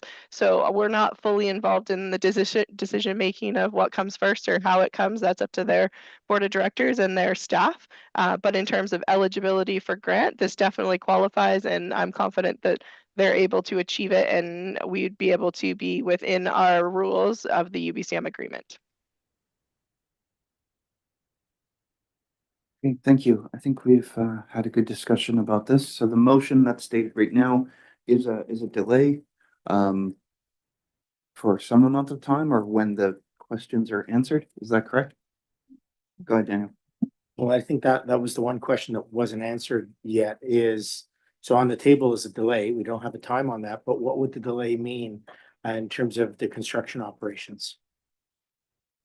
At this point, we're just pulling all these contracts together. We're in the midst of signing contracts with each of the trades: steel, concrete, electrical. Their bids go away.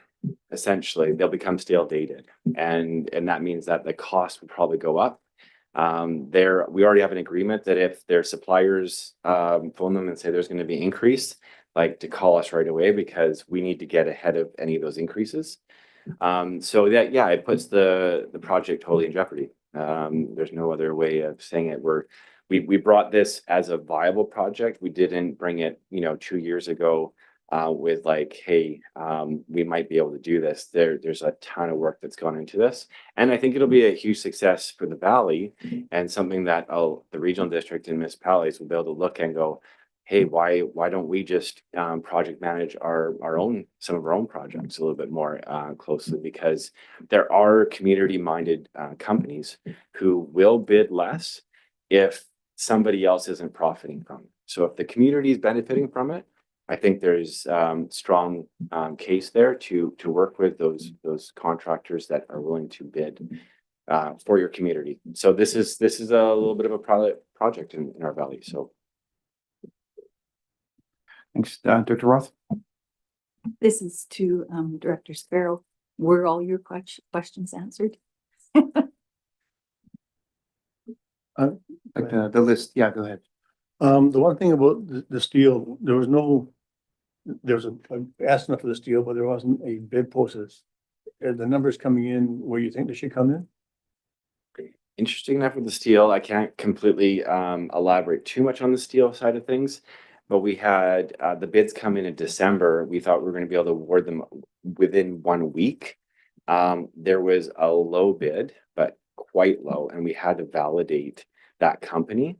So both bids were under budget, and the highest bid was under budget by 200,000. So right now we had to work with our professionals, the architect, engineers, and validate whether this company had done the projects that they said they had done. So checking references and all that sort of stuff before we award it. So we're really close to awarding it to them. And this would put us like really, really in good shape. But again, if we delay, then we have to start a 6-month process all over again of tendering everything out piece by piece. Yeah, so we've been working at this probably like 12 months, full tilt to get it to this point where everything is kind of like ready. We had a project management meeting with the concrete, and they can put the forms in February 18th if we can get some of the civil stuff so it's close. It's really good. Thank you. Thoughts, Dr. Sparrow? Yeah. So my biggest fear is not the fire hall, and it's not the water treatment center. It's doing them both together. Cherry Creek's been known for low taxes, and putting them both together, we may end up, if they do a conversion, with a half-finished fire hall and this burden of putting a treatment center in. And I don't know how taxpayers are going to react to that. And I understand they're on budget, and I understand all that stuff, but there's still going to be a loan of like $11 million to Cherry Creek at the end of the day. And that's my concern. It's not what the building is for, whether it be water or fire. The building is the tax load on the taxpayers. And that's where I'm struggling with it, because we can give them $600,000 and they can do what they can say. But at the end of the day, there's only one taxpayer. Yeah, keep being told that. And it's a small house, holds over 800 houses contributing. So that's where my reluctance lies. It's not in the building, it's in the tax loading. Thank you. Dr. Solda? Just kind of curious to know what $11 million in taxes would be per household type of thing. Is there a breakdown, or do we have an idea? Is it going to go up 15%, 20, just a curiosity. I'm not sure. I don't even know. I don't even have their service area. They are independent from us. So I don't have their service area or their values of their service area in our system. I could do some research and figure it out. Yeah, I guess my one point to Director Sparrow is I would argue that these are both have to do, not nice to do's. And based on our last 5 years, costs are only going up, they're not going down. So delaying isn't going to make it hurt any less on the taxpayer. The reality is, with many local governments across the entire country, we have not been putting enough money in our reserves, whether we're talking about the city, the regional district, or the improvement districts. And so now we're facing failed infrastructure with no reserve funds to replace them. So that's from the fire hall perspective. And then if you talk about the water treatment plant, that's just changing regulations. So yes, there is going to be tax increases.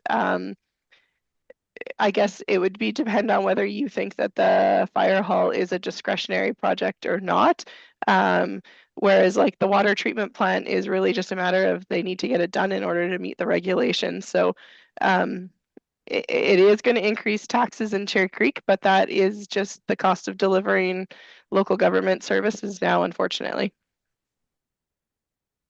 Thanks, Terry. Before I go to Chief Benton, I think that the comment I have at this point is it does seem like it's one of those, like you need to do it. It doesn't seem like it's something where you can just choose to kick the can forward because previous generations have already done that. So with that in mind, I would recommend that we consider this. However, that being said, I think the real savings will be whether or not the amount of borrowing is different between the MFA and whatever it is they're doing in the short-term loans and that sort of thing. So that's notwithstanding a delay's impact on the actual base costs at the contracting level. That's the real kicker. I I know you're in a hard position at this point, but this is also something that's somewhat out of our hands as well when it comes to the decisions of the district and how that works. So I don't envy that. I'll go to Chief Banton, then we'll go back to Director Sparrow. Yeah, I mean, all of the stuff that's on your plate and coming to you is difficult. I mean, there's no question about it. And like Chair Jack said, that the can has been kicked down the road too many times, and actually it's up to us to start to fix this, whether it's staff, directors, city councilors, trustees. We're the ones here that have to work together to fix these things and come up with solutions. We really push ourselves at the district to come up with innovation and solutions. And we're really tight on our budgets in everything we do. So we try to do that. The treatment plant right now for the water, we are pushing that forward as well. Its range right now is 5 to 7 million, and the district has about $1 million on reserves for it. So we're hoping that that one will also be able to pull together quickly, because there seems to be a lull in the market. But we do know that inflation is coming and it will continue to come, and we have no control over that. But that's what's probably going to cause the most grief in the future is any delay that we have to the projects that we already have on the go. All right, thank you. We've had a robust conversation about this. Director Sparrow, I got it. leave it to you. One more, maybe I'll answer Director Solder's question. It says in here, this is the report they came up from the fire department. $1.5 million debt would incur anywhere from 125 to 165 for individual property tax, is what they said in Cherry Creek. So that would be 4 times that much for a $9 million building, or 5 times, 5 times that. So 5 times that would be, oh, I don't know. Yeah, $750 to $1,000 a year more for the water side on top of, on average. And then 165, so what, $1,200 more per year, put both projects through according to the numbers that are given by the handout. So, in other words, at least 75% increase in tax in some places. $100 a month. Okay, so with that in mind, we'll go to a vote now. So the vote is to delay it indefinitely. Would you just like to reject it? It was or- delay until I got the answers. I guess his answers, so I guess that motion's. Can we Then- put a time parameters around it then? Make sure it gets answered by a certain point? I think the Director Sparrow is saying that the answers were provided. And if the answers were provided, then the recommendation here would be to table your motion in favor of a different one, perhaps advancing with the recommendation. Sorry, I wasn't sure if all the questions were answered. If that's the case, then sure.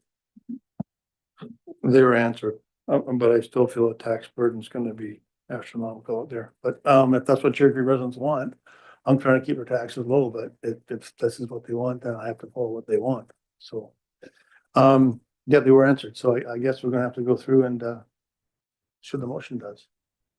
So, Okay, okay, okay, so I so, will. so let's just, maybe if the questions have been answered already, then Do I need to does table- that render the motion moot at that point? Or do I need to? Yeah, yeah, so let's, okay, so the motion will be withdrawn, and then the motion that you'd like to put forward is the one that's recommended? The motion I'll put forward is the one. That's on the, Yeah. on the agenda? Okay, so the motion is that the Alberni-Clayoquot Regional District Board of Directors approve a contribution agreement of $600,000 with the Cherry Creek Waterworks District to provide the organization community works funding for the construction of phase 1 of the new Cherry Creek Fire Hall. And seconded by Director Roth. Thank you. Okay, any further comments? Director McClellan, go ahead. Yeah, it's a cash one, and I know the Cherry Creek have to pay it, but the regional district is responsible if they don't, so I'd like to see a roll call vote, please. Recorded vote, that's fine. Recorded? Okay. Any further comments? See none? Okay. All those in favor of the motion? That's unanimous. Well, of all attendees. I don't know. Yeah. Okay, and with that, I won't call all those opposed because I don't think, nope, nobody else is online. Okay, with that in mind, I'll declare the motion carried. Thank you. Yeah, quite a discussion. That brings us to item D, staff vehicle purchase and purchasing policy exemption. Shane Corn, please go ahead. Awesome. Good afternoon, everyone. So before you is a request for decision to approve the purchase of a new staff vehicle, as well as exempt the purchase from the ACRD's purchasing policy to allow for a request for quotation process. So in the 2024 general government capital budget, there was $50,000 budgeted for the purchase of a staff vehicle. Staff had decided to hold off on that purchase as the vehicle market stabilized throughout 2024. So there are currently 4 staff vehicles based out of the ACRD's main office, 3 of which are frequently utilized by building inspection and bylaw, which leaves 1 staff vehicle to service roughly 42 staff. As well, the demand for staff vehicles has been increasing due to additional engagement, events, ESS, EOC, and parks and recreational services. We're also asking for an exemption to the purchasing policy, as typically purchases of this size require a tender or request for proposal. But in the case of vehicle purchases, these methods don't tend to yield the best results. And I'm happy to answer any questions. Thank you. Any further comments or questions? I had one. This is the Nissan Versa, right? It replaces that one. Okay. Go ahead, Director Steer. I'll move that the Alberni-Clayoquot Regional District Board of Directors exempt purchase of a new hybrid SUV from the ACRD's purchasing policy request for proposal process, and further that the Alberni-Clayoquot Regional District Board of Directors authorize staff to undertake a request for a quotation process for this purchase and delegate authority of the CIO to authorize the purchase to a maximum amount of $50,000 excluding GST. Thank you. Seconded by Director Coots. Any further comments? Okay, so go ahead, Director McClellan. Yeah, this is, sounds to me that we're going to be paying extra for this car. Why do we need a hybrid? If it's more expensive than a regular car, because they still haven't perfected them that well yet. I would say that about EVs, although hybrids seem pretty good nowadays. And it's replacing a regular internal combustion engine, Versa. Okay, say nothing about Nissan at that point. Yeah. Any further comments? Just that it should be a recorded vote as well because it's weighted. Yep, okay. All right, with that in mind, all those in favor? All opposed? Okay, I'll note that the only opposition is Director McClellan. Okay. Okay, I'll declare the motion carried. Thank you. Item E is the Long Beach Airport Fire Flow Pump Station Generator Edition. Ooh, Jenny, please go ahead. You. Yes, so this report is about our standby generator. So you may remember back in 2023, we awarded the construction of a pump station, and that's going to support our fire flow at the airport. That was awarded to Ridgeline. At the time, we had asked all of the bidders to put in pricing for a generator, but we didn't have the BCAP grant funding secured at the time. So we originally awarded without the generator. We were successful in getting the grant to pay for the generator, which is excellent. And so we asked Ridgeline if they would hold their pricing. They have said they will. It is competitive, and so we are recommending award. If we proceed and move forward, we are expected to have this project complete with generator by March 31st. Any questions? Happy to answer them. Thank you. Director Steer? Yeah, I'll make the motion that the Alberni-Clayoquot Regional District Board of Directors approve entering in, oh, sorry, wrong one. Scroll up here. There we are. That the Alberni-Clayoquot Regional District Board of Directors award the Long Beach Airport Fire Flow Pump Station Generator to Ridgeline Mechanical Limited in the amount of $325,160.92, excluding GST, and authorize the CAO to negotiate and execute the contract amendment on behalf of the ACRD. Thank you. To the seconder. Thank you, Director McEwen. Any further comments? So I had one comment, and you don't need to answer it if it's not immediate. So does this generate electricity and then that's what generates the power for the pump, or is it just like straight using the combustion for pumping? It's just a backup generator. It's a diesel generator. It's so that when the power goes out, the water system will still run. Oh, okay. Thank you. All right. With that in mind, all those in favor? All opposed? The motion carried. Thank you. All right, that brings us to item F, request for decision regarding the Pacific Rim National Park Reserve lease at the Long Beach Airport. Go ahead, Jenny. Thank you. So we are looking for the board support for a 5-year lease with the parks and Pacific Rim National Park Reserve. We originally came to the board back in 2023 to get approval for a 3-year lease. We had been working and negotiating with parks to get them up to market rate, and we had tentatively come to a agreement to get them in a stepped rate. And so we would increase their rate for 3 years, 75%, 85%, and then up to 100%. And we have continued negotiations with them. They have asked for a longer lease, and the only thing that is changed is that the rates will now be at 100% for years 4 and 5. We have reviewed this with the Tloquit First Nation. They're in support of this 5-year agreement. And if there's any questions, I'm happy to answer them. Dr. Steer?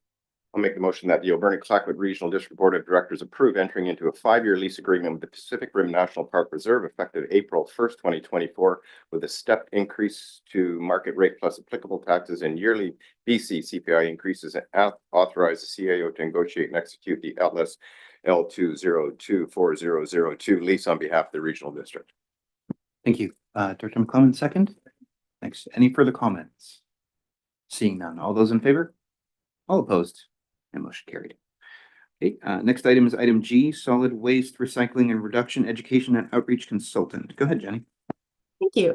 So we are looking to award the 2nd year, a new contract, but it will be an extension to become the 2nd year for the Let's Talk Trash education group. We onboarded and worked with them last year to develop a program for recycling and education that has been very successful and gaining a lot of momentum. That was the 1st year of the program as we were looking to basically pilot it to see if it would work. We have now issued an RFP for 1 year with the option to extend for a year, and we received a number of bids, with the highest scoring one going to Let's Talk Trash, which is why we are recommending it. We did have a close second in the score, but unfortunately within their proposal, they didn't allocate the amount of time that would be required to implement the program. So whether it was through misunderstanding or just their ability to provide the scope that they would like, they were only looking to basically develop the program. So we are recommending that we proceed with Let's Talk Trash, and I'm happy to answer any questions. Steer, go ahead. Yeah, I'll move that the Alberni-Clayoquot Regional District Board of Directors award the solid waste recycling reduction education and outreach consultant contract to Let's Talk Trash in the amount of $75,400, excluding GST, per year on a 1-year term with the option of renewing for an additional 1-year term, and authorize the CIO to negotiate and execute the contract on behalf of the ACRD. Thank you. Seconded by Director Coots. Comments, Dr. Cote, and then Dr. McClellan. Thank you. Question around staffing. Is this not what Jody Frank does? I'm sorry, I'm not aware. Go ahead. Yeah, so through the chair, Jody's role was the project solid waste project coordinator, and the focus was to work on the solid waste management plan, and that's separate from regular education. Although they do end up being related, but essentially they are separate roles. Thank you. Dr. McClellan? Yes, and on this one, I would like a roll call vote, please. And but I have some questions and some concerns. If this Let's Talk Trash, the consultant, are they going to be looking at industry? Are they going to be looking at restaurants? Are they going to be looking at big things? Or are we going to still have people just telling us in our homes what we should be doing? And that's already gone down very poorly in Beaver Creek and in Beaufort for sure. So is this more of the same, or are we actually going to be trying to do something about the big wasters? So we'll continue to do things about the big wasters, but that's a completely separate issue. ICI, which is industrial, commercial, and institutional waste, not including construction, because that's separate too. That's counted towards our total, but we don't have any power to regulate that. We don't have the power to actually make them recycle or separate their organics and that sort of thing. We just don't have the power, but it is counted towards the total. And that's a provincial issue. The only thing we do have control over is residential waste. And because Three Stream waste disposal was rejected by electoral areas, certain electoral areas, then there's no way to really figure out whether or not we can measure a reduction in diversion and reducing zero waste and that sort of thing. Because people are doing it individually, there's no reporting, and therefore there's no way of understanding whether or not we're actually meeting our targets, which are mandated for us to set targets and achieve them. So this is the first step in achieving that aim, because electoral areas have rejected Three Stream, which is the easiest one to actually do and track. We still need to meet our targets. And so this is the first step to make sure that residents in those EA areas know that they have to start diverting their waste. They have to start separating organics, because at some point we're going to run out of space or willingness of the Tayshat First Nation to have our landfill. And so we have to do well by them and do what we can to reduce those costs and that burden. And since we can't prove it to Tayshat through Three Stream, we do need to make best efforts to educate residents to separate out organics, do their recycling, and actually do it. And at some point, we're going to have to start finding ways to measure that so that it can be proofed out, because that proof will matter to Tayshat, and it may matter to the province, depending on how activist they get. So we have to keep that in mind. It's not just about what the residents want. I want a pony too, but it's something that we need to actually track. And so we have some responsibility, not just to waste, but to Tayshat First Nation for this process. And I think that is just as important as people's unwillingness to have to pay for things that are necessary. Director Cote, please go ahead. Thank you. I just still have confusion around what Jody Frank does for part of her job and what Let's Talk Trash consultants would do that is different. I have a question then around, will this start to answer some of the questions that we've had around how to deal with the recycling within the rural areas? Because we don't want, the communities have said they don't want a pickup. So is there an ability to have a way to collect within the rural areas that we can track it then? That would help them to understand, like how will we get those numbers to demonstrate that we're actually recycling? Because it was identified that Sprout Lake does very well when it was measured. So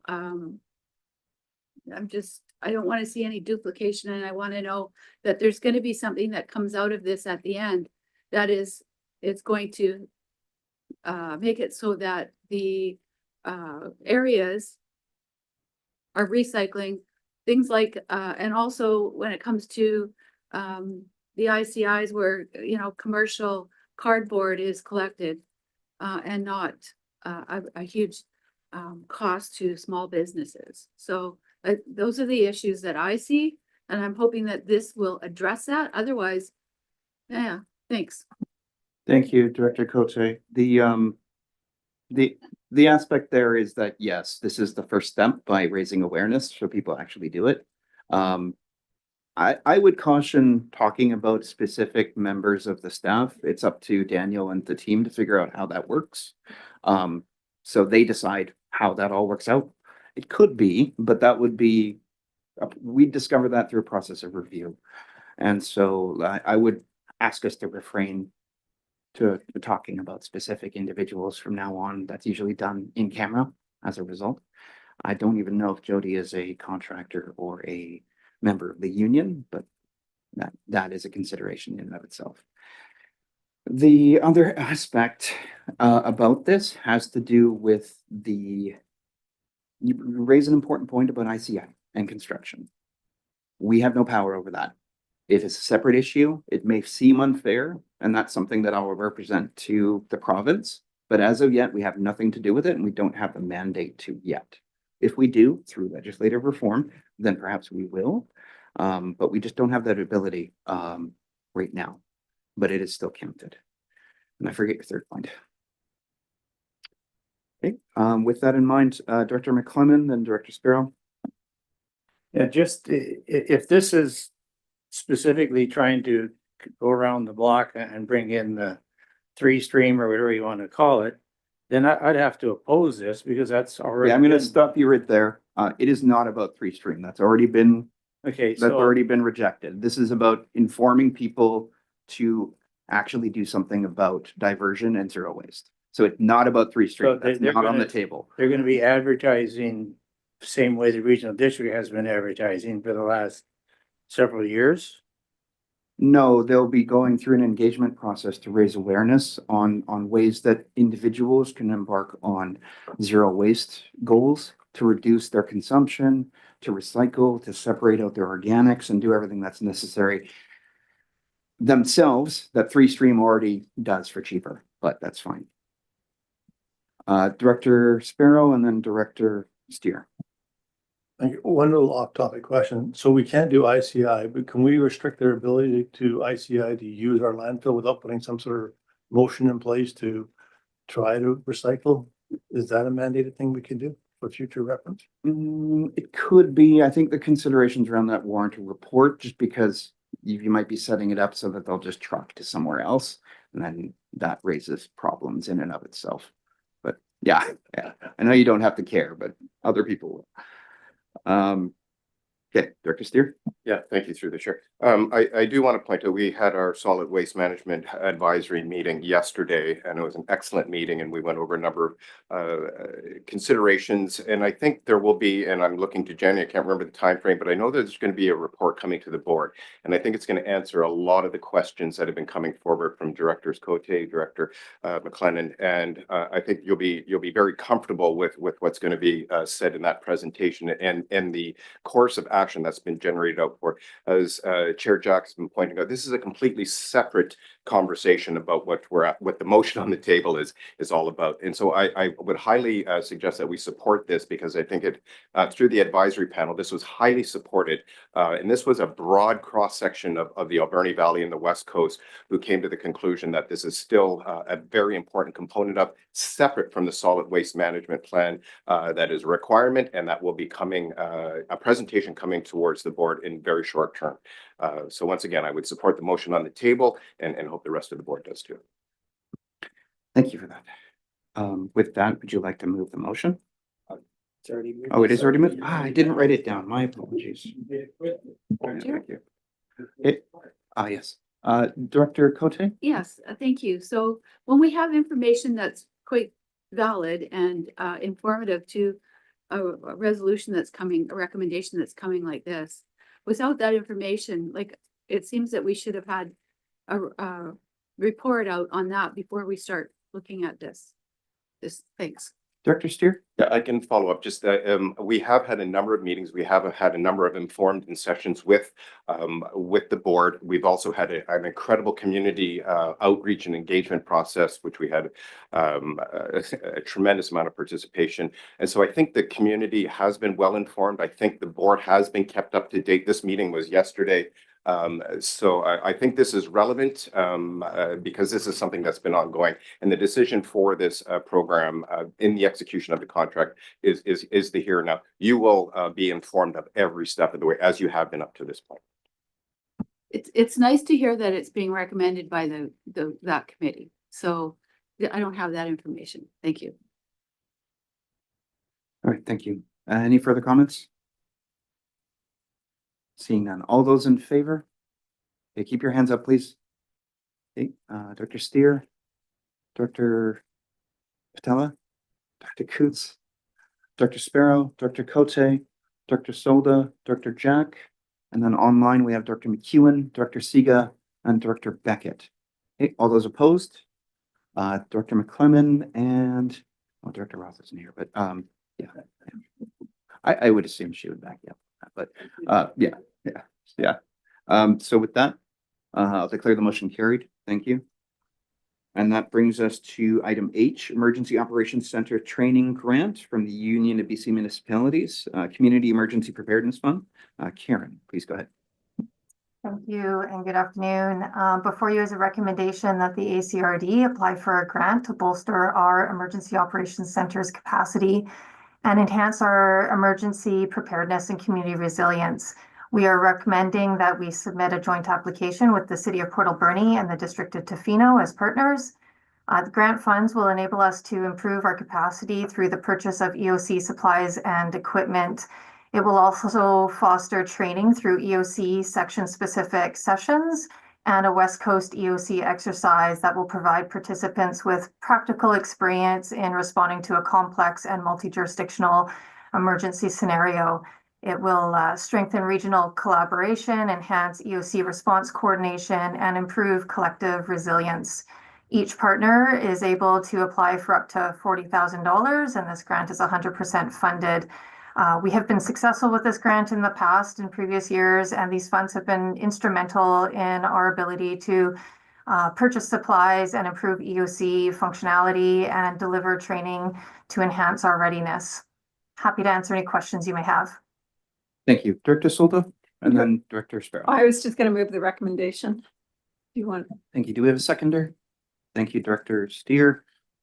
No comment though? Okay, Director Sparrow. So this is part of the Emergency Operations Center and it's used for supplies as well as training. Would the Starlink fit into this? If the city was obligated together and then we can give them Starlink this way? Kelly. Karen. Yeah, it absolutely might. I would propose that if we wanted to pursue Starlink, that we put it as part of the grant. I had mentioned earlier that we might be able to purchase the equipment. We wouldn't be able to, this grant wouldn't support operational costs, ongoing operational costs, but both the ESS and the EOC grants potentially could support purchase of a Starlink. Would we need to put that into the motion? No? Daniel says no, that's can be part of the conversation. Yeah. I think that we've had enough Starlink discussion. We know it's important and we know Port Alberni needs it too. Fair. Okay, any further comment? I think I may have forgotten someone. Okay, seeing none. All those in favor? All opposed? The motion carried. All right, item I, Fire Smart Grant, UBCM, Community Resiliency Investment Program. Go ahead, Karen. Fantastic. So before you is a recommendation that the ACRD apply for a Fire Smart Community Funding and Supports Grant. This is a 2-year program aimed at reducing wildfire risks and enhancing regional resilience through implementing Fire Smart principles. This grant continues, this program continues to grow, in part because of the natural progression of the grant and the expanded initiatives, but also in part because of the public interest and the growing awareness of wildfire risks. And also the growing need to collaborate and consult with neighboring communities. The proposed grant will focus on proactive wildfire risk reduction practices through the implementation of public education campaigns, critical infrastructure and home assessments, residential debris removal, vegetation management, and training as well. This grant is focused on mitigating impacts due to wildfire risks. It will also include fuel management prescriptions for wildfire-prone areas. And it will also include the requirements for this grant, which is having a Fire Smart coordinator, having a community Fire Smart resiliency network, and as well developing a community wildfire resiliency plan for the Alberni Valley and Bamfield. Certainly, seeing what's happening right now in California just re-emphasizes the risks of wildfire and the impacts that it can have on our community. So the Fire Smart principles are really trying to reduce those risks, and that's a part of this grant. So we have had two successful applications in the past, and we're hoping to put another one forward for the next 2 years, which would take us from 2025 to 2027. Happy to answer any questions you may have. Thank you. Director Steer. I'll move that the Alberni Clackatt Regional District Board of Directors direct staff to apply for a grant through the Union of BC Municipalities Community Resiliency Investment Program under the Fire Smart Community Funding and Supports Grant Stream with interested grant applicants. Thank you. Do we have a seconder? Thank you, Director Beckett. Do you have a comment as well? No, sir, just strong support. Thank you. Dr. Sparrow. I know you heard me too much today, but oh well. So are we allowed to go on private lands? I'm sort of leaning towards BC Hydro private lands where you may want to whack a few broom pieces out of underneath the hydro lines coming into town. Just a question. Go ahead. The answer is we are not allowed to go onto private lands, but we can work collaboratively with critical infrastructure owners and operators to work on FireSmart. And I do believe there's a lot of interest in collaboration and working together to be resilient together. Engaging with partners in discussions with BC Hydro would always be very effective as well, especially if we're able to get the support of the local First Nation in regards to addressing some of those issues. I think would be very, very successful. That's a good question. Any further comments? Okay, seeing none. All those in favor? All opposed? Motion carried. I just think that there may be some reconciliation mandates coming down through BC Hydro at some point in the near future. So we can take advantage of that if First Nations are willing to help or be a part of it. Okay, that brings us to item 9.1 electoral area directors decisions. There's only a few, and we do need municipal and First Nations folks to stick around to maintain quorum. Thank you. Item A is no, you're Beaufort right now. Yeah. Okay. Yeah. Okay. Yes. Thank you. So that brings us to item A, DVB 24001 for Beaufort. Please go ahead, Mike. Yep, and I will go through them as quickly as possible. But before we go to the applications, I did want to note that there were 2 additional notices sent out for applications, and they were highlighted on the website. And while the notices were sent out, they did not; those applications did not get put on the agenda. The applications are on hold pending additional information from the applicant. So I just wanted to highlight that if anybody had noticed. The first application is for a property at 8445 Beaver Creek Road in the Beaufort area. This is the variance application. The property owners have successfully amalgamated 2 lots located at this address and are seeking a development variance permit to reduce the watercourse setbacks from 30 meters to 10 meters for the stream that goes through the property. The lot line cancellation variance will increase the available building envelope to construct a single family dwelling on the parcel. If the development variance is successful, the building on the lot will require a development permit for any construction within 15 meters of the stream. And I am happy to answer. All the notifications have been sent out, and I'm happy to answer any questions. Thank you. Any comments or questions? Director McClellan? I would just move that the Alberni Clackatt Regional District Board of Directors issue the development variance permit DVB 24011 at 6390 and no, wrong one, 8445 Beaver Creek Road. All right, thank you. My eyes were traveling to the big print below. Sorry. We'll get there. Any seconders? Thank you, Dr. Sparrow. Any further comments? Seeing none. All those in favor? All opposed? The motion carried. Thank you. Next item is for Beaver Creek. Please go ahead, Mike. Yes, this is another development variance application for a property at 6399 Walker Road. The property owners have applied to the Ministry of Transportation and Infrastructure to subdivide the property into 3 lots. The existing single family dwellings on the property encroach into the northern side yard setbacks on both the proposed lots A and B as shown on the subdivision plan, and these are existing homes. And so recommended that the board issue the variance for those 2 lot lines. And the required notifications have been sent out. No correspondence from the public has been received, and recommend that the variance be issued. Thank you. Thank you. Would anyone like to move this? You, Director McClellan? Or I'll stick my neck out here. That the Alberni Clackatt Regional District Board of Directors issue development variance permit DBE 24014 to 6399 Walker Road. Thank you. Do I have a seconder? Thank you, Director Cote. Any further comments? Seeing none. All those in favor? Thank you. Motion carried. Okay, that brings us to item C, rezoning application for Beaver Creek. Please go ahead, Mike. Yes, this is a rezoning application for a property at 5663 Mercy Road. The property owners have applied to rezone the property from acreage residential RA2 district with a 1 acre minimum parcel size to acreage residential RA3 district, which would allow for a minimum parcel size of 0.6 of an acre. The zoning amendment would facilitate a proposed 3-lot subdivision. A report from registered on-site wastewater practitioner is on file, indicating that the parcel can support a sewage disposal for a subdivision of this density. And staff recommend that the board proceed with this rezoning and give 3 readings to bylaw P15 1517.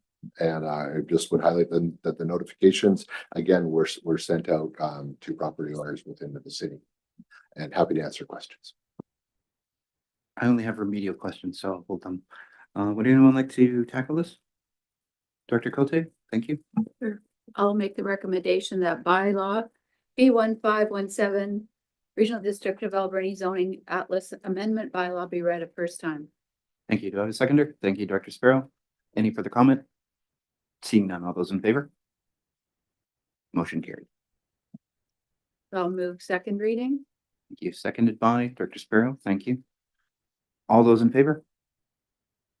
Motion carried. Thank you. And I'll move third reading. Seconded by, thank you, Director Sparrow. Any further comments? Seeing none, all those in favor? Motion carried. Thank you. All right, that concludes planning. Thank you, everyone, for your patience. We got that through that pretty quickly. That brings us to reports. There are no staff reports under 10.1. Area reports 10.2. Electoral Area A, Bamfield. Director Beckett, any reports? Yes, thank you, Mr. Chair. And you may be actually speaking on it as well, but I just wanted to identify that I'm looking forward to attending the Hawaii Economic Development Summit in Anakla on January 24th, which is open to the community. And again, I'm looking forward to hearing the plans and the good work that Hawaii is doing. And last but not least, the Bamfield Community Affairs Society, ACRD staff and myself recently completed a critique of the sewer referendum focused on community engagement, what went well, and what we can improve upon. And I appreciate everyone's time and effort to critique that referendum. That's my report, sir. Thank you very much. That brings us to Electoral Area B, Beaufort. Any reports, Director McClellan? Nothing to report. Everything is just fine. Thank you very much. That brings us to Electoral Area C, Director Siga. Anything to report? Oh, Dr. Siga, you're on mute again. There. Nothing really to report other than we did have a sea lion giving the seal of approval to the West Coast for a while. I came through last night and he is no longer there. Thank you. Electoral Area D, Sprout Lake, Dr. Cote. Thank you. Just like to report that the Philippine Mars is back at Sprout Lake. She does not want to leave. Don't know what's happening there. I've heard all kinds of rumors, so I'm bringing forward a newsletter to the community. I'm gathering information on what happens in Sprout Lake. That'll be out in a matter of 2 weeks. I have booked a communities affair following Bamfield's lead for my community to discuss budget and service review for annual review and community events that have happened over the last year. That will be on, okay, why is my calendar not going there? On February the 24th. The Community Association is having their AGM, I think on March the 24th. So that's for community members to attend and find out what's going on. I think that's just about it for now. I'm going to have hosting a community volunteer event, annual event, and that will be in 2 weeks on January the 27th.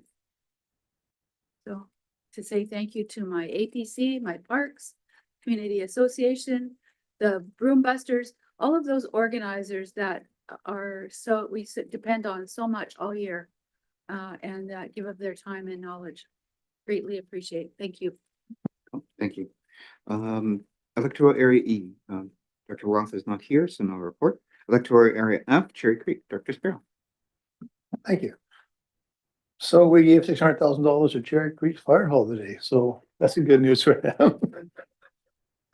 Also the Cherry Creek Community Hall, it was a fundraiser from help by some people in that area. And they raised over $4,000 towards the community hall, for upgrades and that, so. But the community hall does need some upgrades, so I'm sure it'll come up in the near future what we can do with that community hall, but it's all looking good out there. Okay. Thank you for that. Next up is item G, the City of Port Alberni. We'll go to Cindy first. What's happening? We just we sworn in our new counselor, Tom Verbuke, and he had his first official meeting yesterday, so it was interesting. You'll have to ask him, how did it go? I mean, coming in a by-election and all the things that, fast learning curve. And we're just working on our taxes, and we'll probably get lynched because, basically like every other community, our infrastructure is aging, our contingency funds are low. But the good point is that we're doing our best, and we don't want the taxes to rise, but there has to be a win-win situation somewhere. And so I'll defer the rest to Councillor Patola or Director Patola. Thank you. Thank you. Please go ahead. Thank you, Chair Jack. No, nothing else to add. I think our tax situation is great. It's certainly going to be a lower increase than Cherry Creek. Oh. Okay. Yeah, that's true. You don't know that. Yeah. Okay, that brings us to District of Tofino, Dr. Steer. No report today. That is why we are more than two sword length apart. District of Ucluelet, Director McEwen. Nothing to report. Thank you. With First Nations, I had a report, but I don't have one anymore. No. We will be hosting a economic development summit in Anakla on the 28th. Yeah, the 28th. So, sorry, I just got turned around, but it will be the date that Dr. Beckett had noted.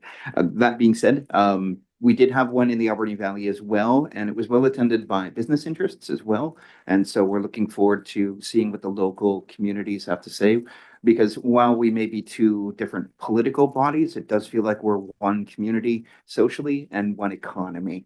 So it's something that we need to really consider when we're moving forward as a sub-region.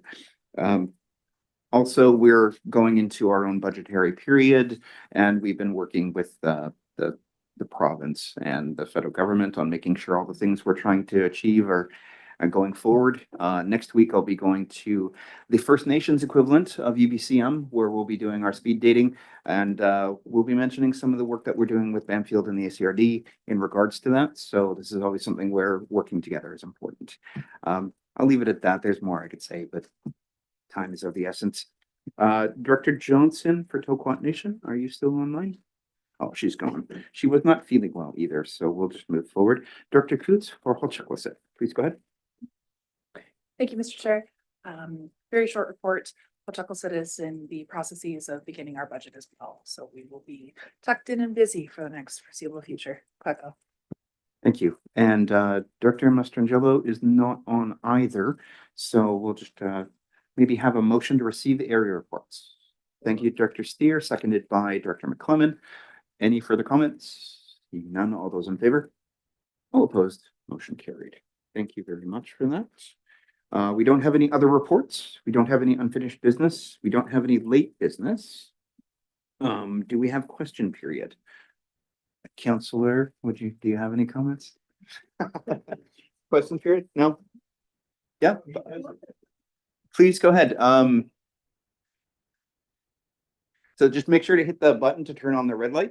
And please introduce yourself and like where you're from. Hi, my name is Joseph Laskosic. I live here in Port Alberni, and this is my first time to a regional district meeting. So I'm not sure how to address you. I'm used to council and mayor, so I think it's president and director or Chair. chair and director. Thank you.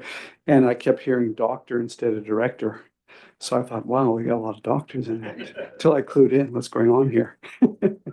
Anyhow, just this is something I'm unaware of how that we have two members here from council that represent and bring things forward and discussion made in between decisions, because we're linked so closely together. But just bringing up a couple of things here. So I'm sure everybody's aware of this, but because I don't know how the transaction or what has taken place or the communication that's happened in between this, I'm just going to read something that is from one of the council meetings. And if you're aware of it, great, you can tell me so. If not, you can say, okay. Budget time for the city of Port Alberni and for a lot of places, and reviewing how to save on some things, cut back on some things, where some spending, well, you know what budget is. So one of the things that was mentioned, I think it was a November meeting, this came up, and I'm just going to read it off. The city owns 4 parks outside of city limits, which can be disposed of, placed under the ACRD Park Service, or simply stop maintenance. I'm sure everybody's heard about that one, I hope. So that was the case. They're looking at, there's 4 that are outside of the city that could be, then it could be taken over by the sounds of it, placed under your jurisdiction to kind of look after. In other words, the city would hand that over to you I think that's what they're saying. So I'm not sure if you're aware of that or not, or if that was a discussion that you've heard about, but in that process of that, of course, they're considering all of the parks within and outside of the city of Port Alberni, which include the ones that are in the ACRD. They're looking at saving costs on those because they're residents and they have people living in the parks. Those buildings need to be maintained.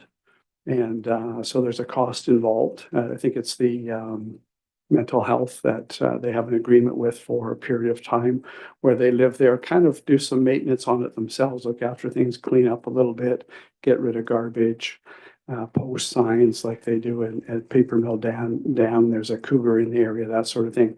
So they kind of play an important part, I think, in some of those parks and just making people feel safe somewhat, keeping them somewhat tidy, maybe keeping graffiti from happening. It's just a presence. They're not there to police, but there is a presence there. Now, the recent meeting that took place, it was decided that maintenance would happen on most of them at a minimal level, nothing major. I think there was an agreement to renew the lease for the upcoming 6 years, I believe it is. I can be corrected really fast because we've got 2 people here that are on council. So if I missed the mark, you can correct me on this. So small maintenance items would be looked after, just kind of more beautification things, painting, just general stuff, nothing major. And then this will be looked at a later date, what they're going to do with these buildings. Now, the one that was mentioned that is not going to be looked after is Paper Mill Dam. It states, and I'm going to read it off. And again, there might have been an amendment to this, but they can clarify. Council authorized renewal of the lease agreement between the city of Port Alberni and the Canadian for the 6-year term of parks located at Roger Creek Park, Russell. So it goes into that. Second motion was no further investment be made to the caretaker residents of Paper Mill Dam, and that the washrooms continue to be maintained. So the residence is going to be neglected completely, to my understanding, for that 6-year period. So anything that's needed is not going to be done. And but the washrooms will be, because apparently it's in a state, according to reports, it's kind of in a greater need of some work than the others. So that's why Paper Mill was targeted like that. So I'm wondering, with that in mind, if the ACRD would consider Paper Mill Dam, because it is a beautiful park.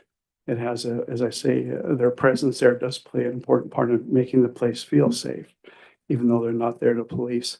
So I don't know if this has been brought forward to you, even as an option or consideration. I don't know what communication is taking place, but I'd like to know that first. Was it brought forward to you as an option Just to answer the question there, I don't believe it was brought forward, especially if the decision was made very recently.